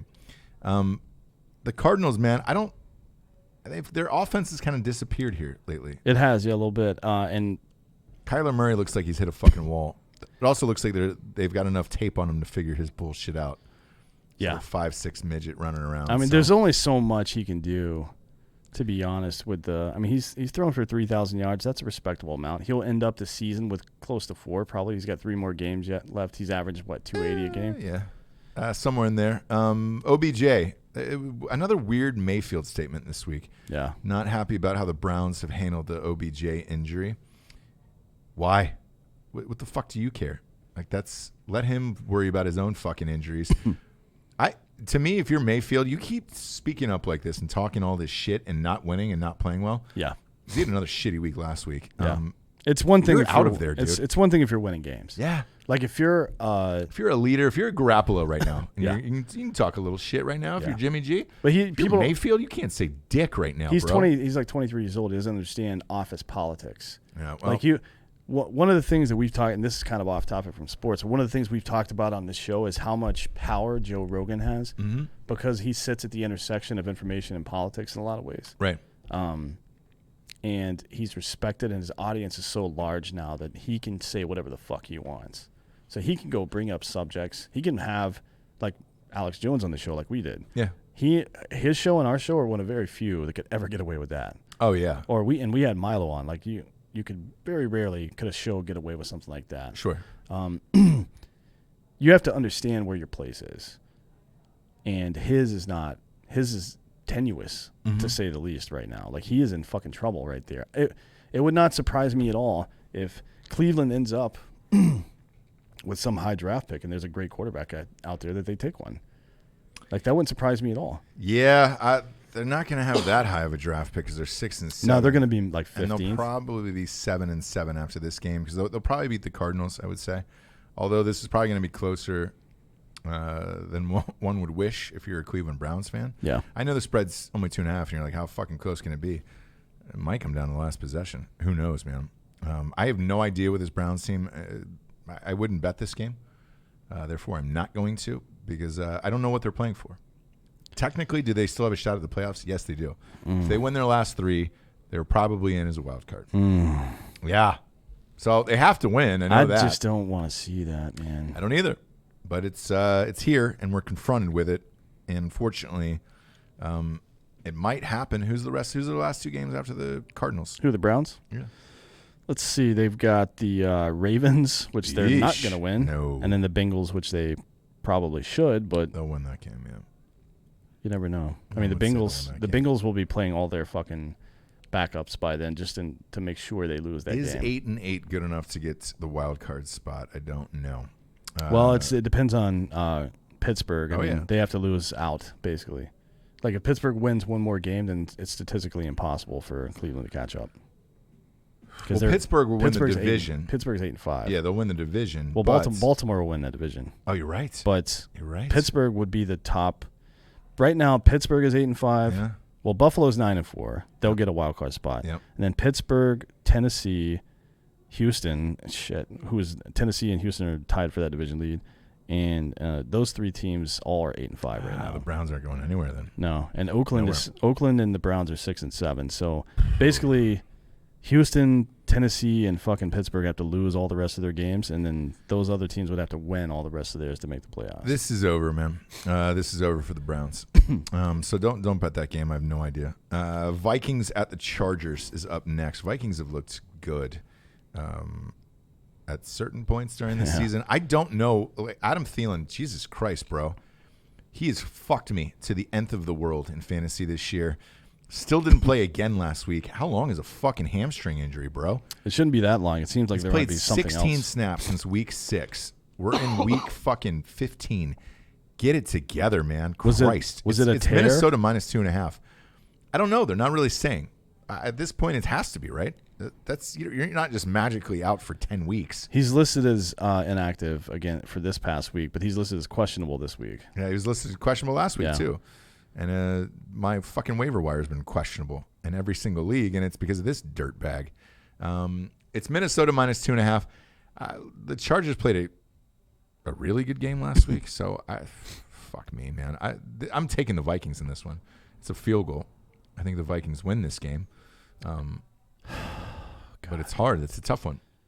Yeah, I mean, I think you got to take the Vikings. They have to win this game. Yeah, they're 9-4. They got to win this game. It's 3 now, though. Is it really? Yeah. People are taking it. Yeah. I'll take that half point, then I'll buy that half point down. Take the Vikings as soon as we get off the show. Next up, the Rams against the Cowboys. Whew. You don't want to see the Rams coming to town after last week. No, they're actually starting to look pretty good. They looked like the Rams of last year. I don't know what they took, what they were on, but they throttled somebody last week, and they were firing all cylinders. I got Robert Woods. Motherfucker had 2,000 points in fantasy last week. They lit the fucking the Seahawks up pretty good. And That's right. To be honest, they kind of took their foot off the gas too. Yeah. They close out. They got to play the Cowboys, and they got to play at Dallas and then at San Francisco, which are not. I mean, San Francisco might be taking that week off though. Maybe. Why tip your hand to the Rams at that point if you might end up playing them in the playoffs? But the Rams are only 8-5. I don't know what that. That's in the NFC. NFC is terrible. If they can win this game, and I think they're going to win this game. This is Rams -1. Well, there's a decent chance that a team with a losing record from the NFC East makes it in. Oh yeah, 7-9 probably. I'm taking the Rams in this at -1 for sure. Cowboys are done. They want to just go home. Yeah, It's at -1. Yeah, for the Rams. Isn't that All crazy? Right. Yes, it is crazy. I'm taking the shit out of that game. It's 1.5 on my bookie. I'll take it at 1.5 too. I don't give a shit. Me neither. My beloved Atlanta Falcons are up next, 4-9. This isn't a bad game for as them. always. Hey, you know what was weird, man? One league last week, I started 3 Falcons. I started Matt Ryan, Calvin Ridley, and Julio Jones. They all torched. I won comfortably. For whatever reason, man, the three of those guys and Devonta Freeman scored too. Yep. They've been able to put up points. They just will not win games. They're playing the 49ers, so they're definitely not going to win this game. No, fuck At San Francisco. 11 points, though, is a lot of points. Well, here's the deal. And when Jimmy G, I don't expect Jimmy G to go out and score 30-plus points. I expect the games to be mid-20s to mid-teens. That's what I expect from him. Kyle Shanahan was our offensive coordinator. He's now the coach of the 49ers. He knows what we're going to do. He knows how to control these guys. And 11, it's minus 11, and that might be too much. That might be generous. I don't know if it's too much, man. I'm not going to bet minus 11 this late in the season. I'm not either. Because the 49ers, they know they only need one more win. This is a home game for them, and the Falcons have sucked all year. Yeah. I mean, obviously, they're going to win the game. Their defense is going to play well. The offense, I don't know. I mean, the Falcons' defense is terrible, but their offense can, if you fuck around, they'll beat you. Yeah. But there's no game where the 49ers their defense takes it off. No. That just doesn't happen. Their offense will fuck up. Sometimes Jimmy G will throw 170 fucking yards, yeah. But their defense never takes a day off. So, oh, man, but still, I'm not going to give Jimmy G 11 points. Not under any circumstances. Not unless he had fucking Saquon Barkley. Sure. And somebody that's another top-tier receiver, because I think Emmanuel Sanders is a little past his prime at this point. Yeah. This Sunday night game, man, I'm in love with. This might be my biggest bet of the week. Pittsburgh -2. Get fucked. I'm going Bills all the way in this Same game. here. You goddamn kidding me? It's Bills at the Steelers, and it's Pittsburgh -2. You're going to give 2 points to the Bills? I'll take those 2 points, lube up my own dick with them, and fucking pound it off. Yeah. Right, just right on the screen on ESPN, right all over Booger McFarland's face as this game is going on. That's how confident I am in this. I'm going to be honest with you. Mike Tomlin is probably the coach of the year because of what he's done with this shitty team. Yeah. He's down to Duck Hodges as his quarterback. Still 8-5. They literally 8-5. If they win this game and then their next game, they're in the playoffs. They're in the playoffs. Yeah. And it's crazy to me. It's pretty wild. They're on a third-string quarterback. They're on a third-string running back at this point. I don't know who the receivers are. Juju, Simon Schuster, Smith-Schuster, Alimony, and fucking Banks. The guy with the law firm. I think they got a guy named Dave. I don't even know. James Washington and Deontay Johnson. Who? Yeah. Who's Deontay Johnson? I have no idea. Hey, I'm Ken from HR. What? Yeah, I play for the Steelers now. He's a 23-year-old from played at Toledo. Ah. He's got 42 receptions for 483 yards and 4 touchdowns this year. That's respectable. That's not bad. I don't know who any of these people are. This is like Major League in real life. Yeah. Except it's the Steelers. Do you think they got anybody from prison in here? At least 1 or 2 people. And easily. Vance McDonald is fucking questionable this week too. Yeah, so. Dude, I don't know. Look, Vegas's belief in this game is fine. I'm going to bet this before they're on their 4th string quarterback, but I am Bills all day and night. The Bills need this game too. Yeah. And look, chances are if the Bills win this game, they're 10-4, right? Patriots are 10-3. If the Bills beat the Patriots because they play one more time, the Bills could win that division. How crazy would that be? So they've got to win this game. I'm all Bills. This is my biggest bet of the week, I think. I think, honestly, it would make it easier for Patriots fans and for the organization if they just didn't make the playoffs at all. Wow, it's too late. They haven't clinched the division yet. Who? Patriots? Yeah. They're close. They're one game out. But they'll still get a wild card just because the rest of that division sucks. It would be easier for them if they just didn't make it because then they could say, hey, hard reset. Yeah. We're going hard reset. Yeah. But if you make the playoffs, but they'll probably squeak out one win or the Patriots. Yeah. And then they'll be like, well, we'll just make a couple of cosmetic alterations. We'll get Gronk out of retirement. Oh, man. Yeah, but I'm going heavy on that. The Monday night game is the Colts and the Saints. The Colts are now 6-7. Where are those Colts fans at on Drinkin Bros Sports on Facebook? I've not heard from them in a while. Can't believe it. Kidding. I've called this all year. I don't believe in Jacoby Brissett or any of this bullshit. I like him. I don't believe in my voice. They don't really have. I'm going through puberty, I feel like. You may be reverse puberty. That'd be nice. I like No Jacoby hair. Brissett. I just don't think he can. I don't. He's I don't gonna- like Jacoby. This is -9 for New Orleans. I don't like Jacoby Brissett. Yeah. 9's a lot of points. I'd like to take this down a notch, maybe to 8. So his last fucking season where he played a lot was 2017 when Luck was out the whole year. Played all 16 games. He got sacked 52 times. Yeah. This year it's down to 20, and he's also 18-6 on touchdowns, interceptions. That's 3-1. 93 rating. He's doing well. Jacoby Brissett is legit NFL quarterback. Don't care. But he doesn't have anyone around him. Nope. And Marlon Mack is okay.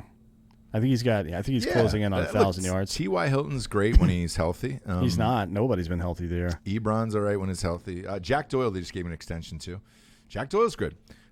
Look, they have a decent team. I don't know if Brissett's probably like, he's one of those guys that needed to be under Andrew Luck for another 3 years, like Aaron Rodgers was under Favre, right, before he could be a really good quarterback. Now he's probably just going to end up being a mediocre quarterback his whole career because he's not going to learn those lessons.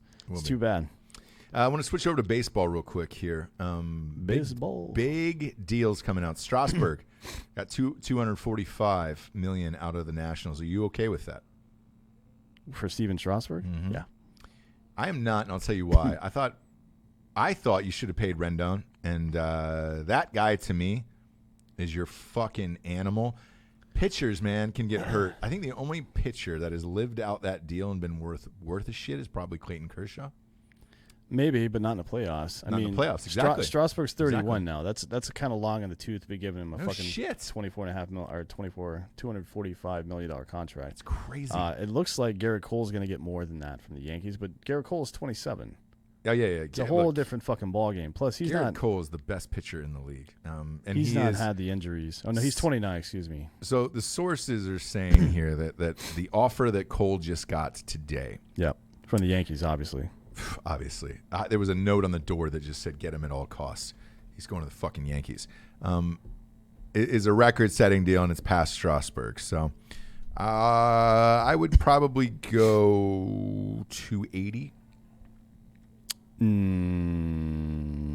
Depends on the years. They're not going to sign him through his. Cole's 29, actually. Yeah, they're not going to sign him through 39. So it'll probably be 7-year deal. Would be my guess. 7 years, average of $40 million a year. So whatever that is. So 280. Yeah. Zach Greinke's was $31.5 million a year. I mean, I think Cole will get somewhere because Strasburg's contract that he opted out of was $38.5 million a year. He had 2 more years at that level. He opted out and then signed his $245. I think that Garrett Cole should, if that's the marketplace, he should get about $40 million a year. Yeesh, that is a lot of quiche, dude. That's what. It's a lot of cash. That's what Cy Young level pitchers and get it. Great quarterback. That's $40 million a year now. You can just slot it in.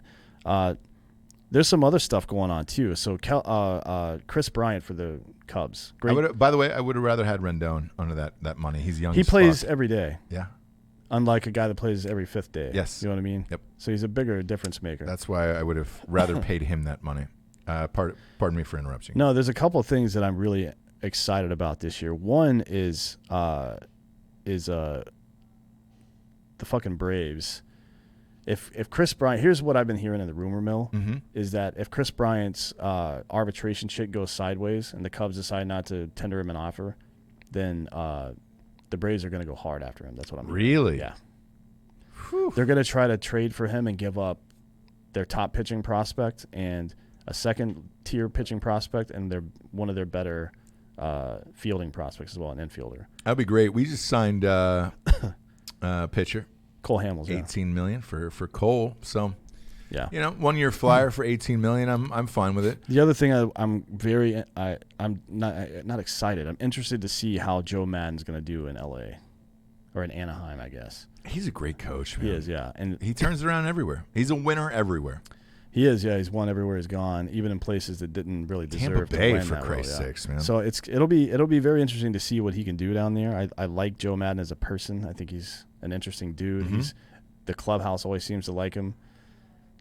Can he? I think that's what they need. Like when they went out and got Ohtani, by the way, it wasn't just because he was who he was. It was like, hey, we've got to get some excitement so people will actually watch this team play. Yeah, because we have some of the greatest players like Ohtani and Mike Trout are like two of the most dynamically talented people we've ever seen in baseball before. Yeah. Like how many people keep forgetting about this guy, Ohtani, that he exists. He throws 100 miles per hour and He can hit. If they played him every day, he would hit 35 home runs a game just based on his stats. He rocks bombs, dude. Like, he is a fucking great baseball player. I know. And he's a Babe Ruth. Like, no one has done that before. And I in will the modern I will era. say this: going to the Angels games, they'll come. The fans will come, man. I was there when they won the World Series, and I went maybe 4 or 5 games throughout that year. And like, they'll come if you have a great team. They just haven't had any great product to put on the field. It's a great stadium. I've had a blast there. Yeah, it's fun. So we'll see what happens. This just in: Patriots Belichick. We don't knowingly cross the line. That reminds me of Yeah, that. you do. That reminds Yeah, me of you that do. old the Dave Chappelle joke where he was riding with his white friend in the car, and they're super high, and he's trying to race somebody, and the cop comes over and he's like, "Hey, you were trying to race that guy?" He goes, "Oh, I'm sorry, officer. I didn't know I couldn't do that." Yeah. Oh. Which apparently works. It does. It does. Let's get to some of these questions, shall we? I'd like that you shouted out the guy from Slovakia. I don't know where that is, but It's a country. Czech Republic, Slovakia, Czechoslovakia. Todd Welch, the Pac-12 championship is the Epstein didn't kill himself bowl. Yep. Didn't get a chance. Kevin Love. I wonder if it's the Kevin Love. That'd be great. He's on the trading block for Cleveland right now. Yeah, he'll. I wonder if he'll end up in the Lakers. Kevin Love, probably the Kevin Love from the Cleveland Cavaliers. Shout out to Kevin Love. Kevin Love will probably go to like the Nuggets or some shit like that, man. Honestly, like he's not mobile enough anymore to be a stretch for it. I think He can still shoot that 3 he ball. can shoot, yeah, but I mean, how valuable is the guy? He said, I didn't get a chance to ask a couple weeks ago, but what did you think about Michigan taking off J.K. Dobbins' shoe during the game? Michigan, just typical Michigan bullshit. What do you mean? J.K. Dobbins, in my opinion, by the way, is the best running back in the NFL. Like, I mean, not in the NFL, the NCAA, and I think he'll have a fucking amazing NFL career because of the way he runs, and I think he's going to smoke Taylor. I really do. Yeah. Not just because I'm a Ohio State guy. Like, that guy's a fucking animal. During the middle of the game, he ran the ball, and when he was on the ground, 2 Michigan players took off his shoe. And it's been a meme. It's been posted for the last 2 weeks. It's really fucking funny. They took off his shoe, or are they going to Took off his shoe so that way he couldn't play. Did they ask him to sign it or something? Or? No, they say you have to leave the game when your shoe is off, you know. Typical Michigan bullshit. They were trying everything they could. That's pretty funny, though. Do I blame them? No. When you lose 15 out of the last 16 years to Ohio State, no. Try to take off a shoe, man. Then with the Patriots, look, you're getting fucking crushed here. Tape the Bengals if you want. You know, you want to go ahead and tape the Bengals? Yeah. Tape the Bengals, bro.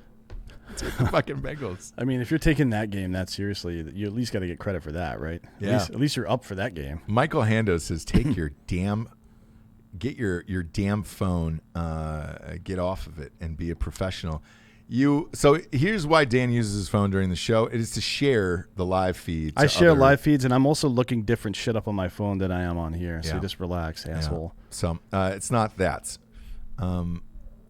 He says, Michael Hando then goes on to say, I say that while watching you on my phone while I am at work. So. Well, you got to use ExpressVPN so you can bypass your company's fucking filters and exactly. Ruben Schneider, great question. Dan, are you as disappointed as I am with Penn State getting the Cotton Bowl? I guess, man. Look, if you're not in the CFP, I don't give a shit. Honestly, I've stopped caring about all these games except for gambling. Like I love to watch them as a fan for gambling. It's good for gambling. I want to see a good game. That's it. So do I. For that reason, but I want to gamble on these games. That is it. Too often, what happens is just to try to mix it up, because a lot of those top 15 teams that played each other during the year, they try to make these fucking Notre Dame versus Iowa State games happen. So 2 teams that haven't seen each other before, 2 fan bases now create a new rival. I get it from a marketing perspective, but put the best product out on the field. Not the most interesting product, the best product, right? Like we could make a show where we just fucking scream at each other and throw shit in the air the whole time and just have do stupid shit. Yeah. And that would be crazy and wild and different, but it wouldn't be good, right? Black Rifle Coffee could make coffee out of something that's not coffee. Like, we made coffee out of bananas this week. Yeah. Like, it would taste like shit. It's not coffee. Exactly. Doesn't make any sense. But I understand what you're saying. No, I don't get butthurt about that. What I get butthurt is about when it's not a good matchup. Yeah. Basically. Michael Lopez, UFC 245 this Saturday is going to be a banger. 3 titles on the line. Agreed. Like, this UFC is actually worth it here. You got Colby Covington, who I think is going to win. He's up against Usman. Mm-hmm. Max Holloway is up against Alexander Volkanovski. He's a good fighter. He is. That's going to be a great matchup. I have a hard time betting against Holloway. So I'm going to take Covington. Yeah. I'm going to take Holloway. And then Amanda Nunez is she's fighting Jermaine. Who fucking cares? This last name, D. Ramadani. It's Amanda Nunez all day. Here's what's shocking. Nunez has 4 losses. I didn't know that. Who were the fucking 4 people that beat her? Ex-girlfriend, maybe? Oh, domestic violence, folks. I actually don't know. I don't either. Probably earlier in her career, I would guess. So, for those 3 title belts, I'm going... She lost to Kat Zingano in, what year was that? 2014. It's a long time ago. Right, That's the first last started, yeah. That was the last time she lost. And then she lost one as like a fucking, I mean, technically it was in prime way back in the day. That was 2008. She lost once in 2011 and once in 2013. But she hasn't lost in 5 years. Okay, so I'm going to go Covington, Holloway, Nunez, and that is for you, Mr. Lopez. So we're going to do that shit. Mr. USMC 3782 just tried the Lead Slingers rum. It isn't as good as the whiskey, but it'll be perfect for that eggnog. You know, it's funny, man. You say that. I keep a bottle of Lead Slingers rum for eggnog every year. That is my go-to for that. Yeah. So I hear you, and dude, I actually do that every year. I've never had it. I like this Instill Distilling rum, but I'm not a big rum guy typically. It's more or less just to get through the drink. If I'm on vacation, if I'm drinking a Piner Colada. Peener? I'm drinking a Peener, I'm having one, or if I'm having eggnog, dude, I'll dipe up and have some eggnog with it. Yeah. That's about it. Let's see. Ooh. Oh, Killcliff. What's the Salty Gator? What's the promo code for Killcliff? The promo code is Drinkin, Bros. So there's no URL for that. It's killcliffcbd.com. Promo code is Drinkin. And you can order all 3 flavors now, I believe. Shop drinks. Todd Welch says, can Sunshine, a.k.a. Trevor Lawrence, deal with either LSU or Ohio State's pass rush? Yes. Look, he makes mistakes under pressure. He does. Look, Ohio State's got the better defense, obviously. I would say if somebody's going to do it. You think they have a better defense than Clemson? No. Then Ohio State LSU. Oh, for sure. Yeah, that's not even close. Yeah. So, are they going to pressure him? Yes, they will. I think, and I hope that's the key to this victory for Ohio State. But sure, but there's a problem with that, and his name is Travis Etienne. Yeah, and then there's Lynn Dixon too. I mean, he's got fucking set. He'll end up this season with like 650 or 700 yards. That's a second back. Yeah, like that's a ridiculous amount. I didn't realize that fucking Trevor Lawrence had 400 yards on the ground this year and 7 touchdowns rushing. Well, when you play no one, your stats are going to be amazing. Yeah, no shit. I have no idea, man. His rating is 176. It's ridiculous. Ricardo Nazario, I wish my friends and I could have this convo without trying to kill each other. That's the thing, man. When it comes to CFP, so when it comes to the playoffs and when it comes to hosting a sports show, right? Yeah. A lot of people said, hey, man, you've been pretty restrained on Ohio State this year. Before the season started, I said, look, I have a hard time believing that a transfer quarterback can win a title in his first year. I think he can do it in his second for sure. Ohio State's going to lose a fuck ton of players next year. J.K. Dobbins is gone too, but Master Teague is there. He's going to be amazing. And Wilson is wide receivers all world, and that guy will go top 10 one day. He's going to be the next Jerry Jeudy. Yep. I look at it objectively of like, man, dude, we've seen all these teams up close, man. We've seen Clemson, we've seen LSU, we've seen all of them. Yeah. The unknown here out of this 4 is Clemson. If Clemson played a decent schedule, man, I'd have a better answer for you. But for now, I have to agree with everything that Dan said, man. They've won 27 games in a row. They turned it on in the playoffs last year and smoked a great Alabama team. Yeah. Against Saban, man. And they were not afraid of Saban. They have not been afraid of Saban. Therefore, why are they going to be afraid of any of these teams in the college football playoffs this year, including Ohio State, man? Here's one thing I will say as a word of caution. The last time we saw this scenario play out was Miami. Yeah. With Ken Dorsey and Willis McGahee back in the day, and Ohio State beat them. It was close. Barely, and but McGahee I was went at out. that game, yeah. McGahee went out to get his knee fucked up. I never thought he was going to play football again, and he came back and had a great NFL career. But there are some teams, stuff happens, and they stop giving a shit.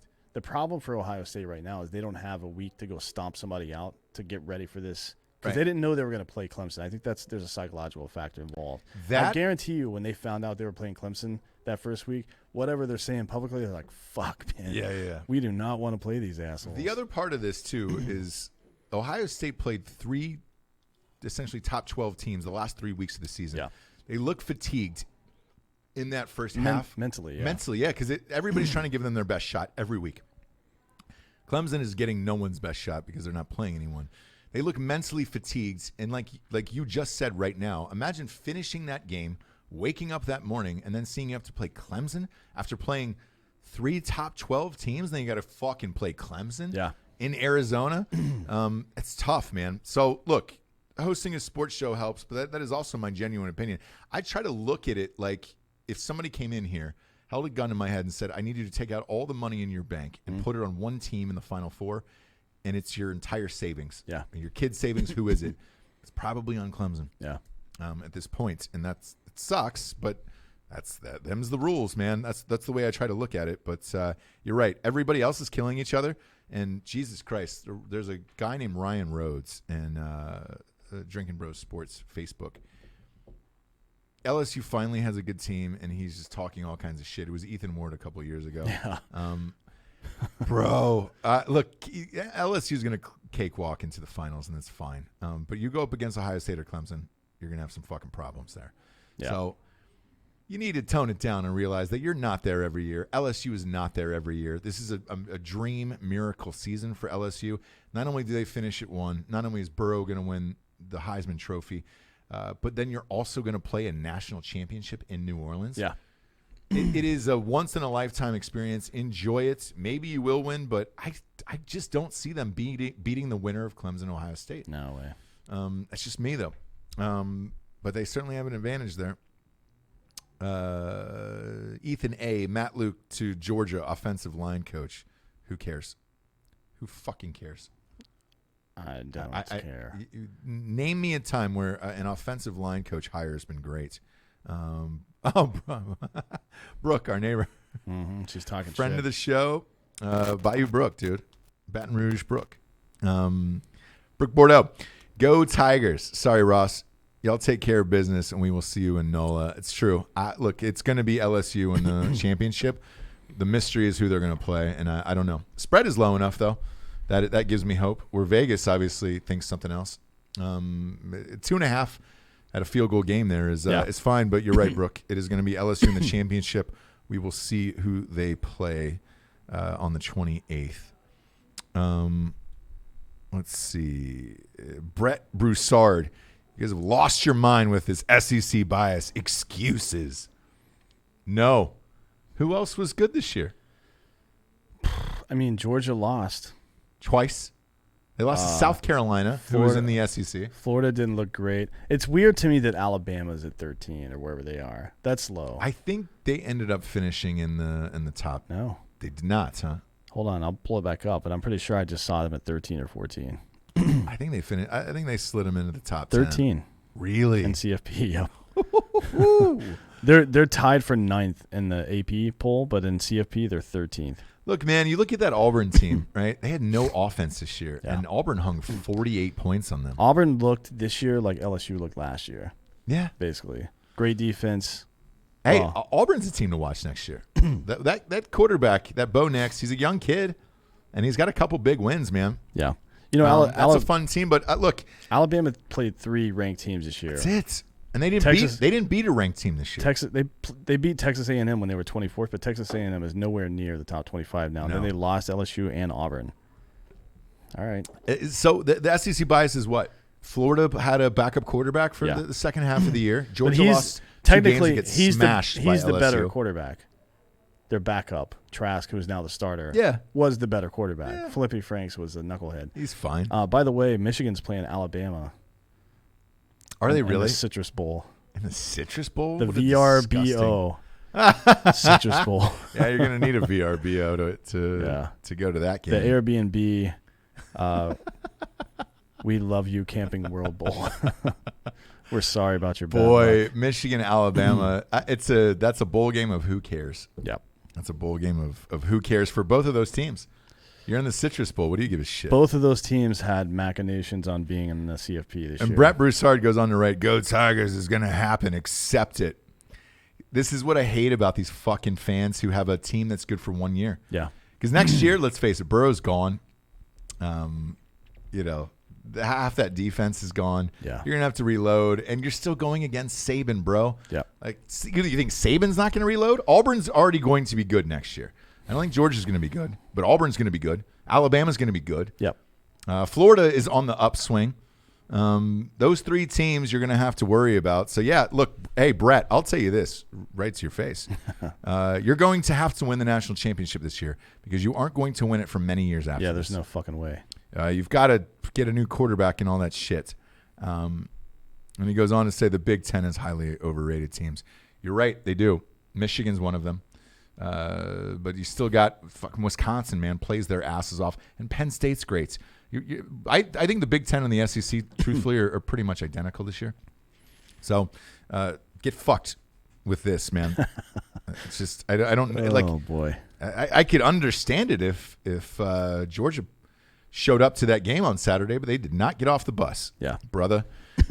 Todd Welch, Air Force versus Washington State for the Cheez-It Bowl. No, big fan of that. I like Cheez-Its. Washington State all day in that one, but our bowl game prediction show is next week.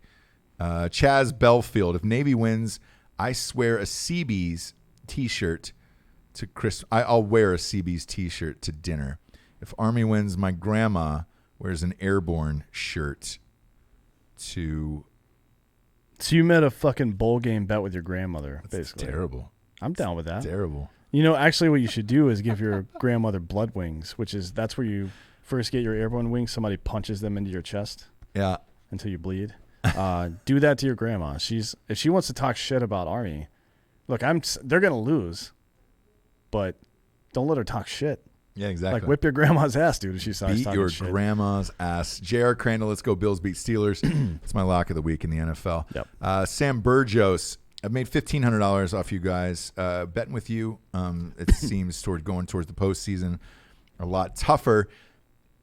It is, but it isn't to me. Like the spreads in postseason are way tighter than they are. Really, really small. Yeah. And we did really, really well last year. Yeah, so. which means if you're betting money lines and stuff during the postseason, it's not even worth it most of the time because they're like barely paying out. Barely, and it's for a reason because that's the biggest gambling weeks of the year for football. However, you're not the only one that's killing it on my bookie. Somebody just won like an $1,800 parlay last week. I don't remember who it was.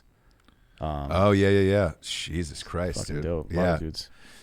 He said grandpa. Sorry. So yeah, beat your grandfather's ass, man. Don't let that dude talk shit to you. Yeah, fuck him up, dude. CBs. What the fuck are they gonna do? Build something? Jeep and Joe. Hopefully Fields' MCL is healed up. If so, they're shredding Clemson. If it isn't, it might be a little close, but Buckeye's still taking it. I don't think this MCL thing, by the way, is getting enough news. He's got a heavy brace on there. He sprained it, and taking away his running ability for Fields is that is a decent part of his game, man. It's a big part. And that could fuck it up. So hopefully he's got these next 3 weeks off to heal, and Joe Burrow can go and accept all the awards at all of the things and put on 35 pounds like Troy Smith did after he won the Heisman for Ohio State. Because you get heavy, man, going to those dinners, not working out. Well, you got to stay shuttled you gotta around. Stay in the gym. It's tough in those hotels, man, especially for those kids.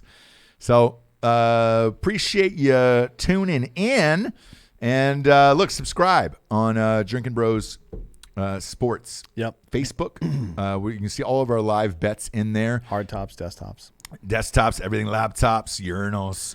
We're gonna get out of here so Jesse and Tiffany Hart can record a show. Record a show. That show's coming soon, by the way. Keep your eyes open for that. And keep your dicks out. Also, go to mybookie.com/Drinkin Bros. Doubles your deposit all the way up to $1,000. You can bet with us or against us, or you can use that promo code Drinkin Bros. We will be gambling all bowl season long and all motherfucking NFL playoff season long. Looking forward to it, man. Ruben Snyder says the show is called Scissoring. Let's end it on that. For D'Anthony Holloway, I'm Ross Patterson. This is the Drinkin Bros Sports Companion Show. Good night, everyone. Later, bitches.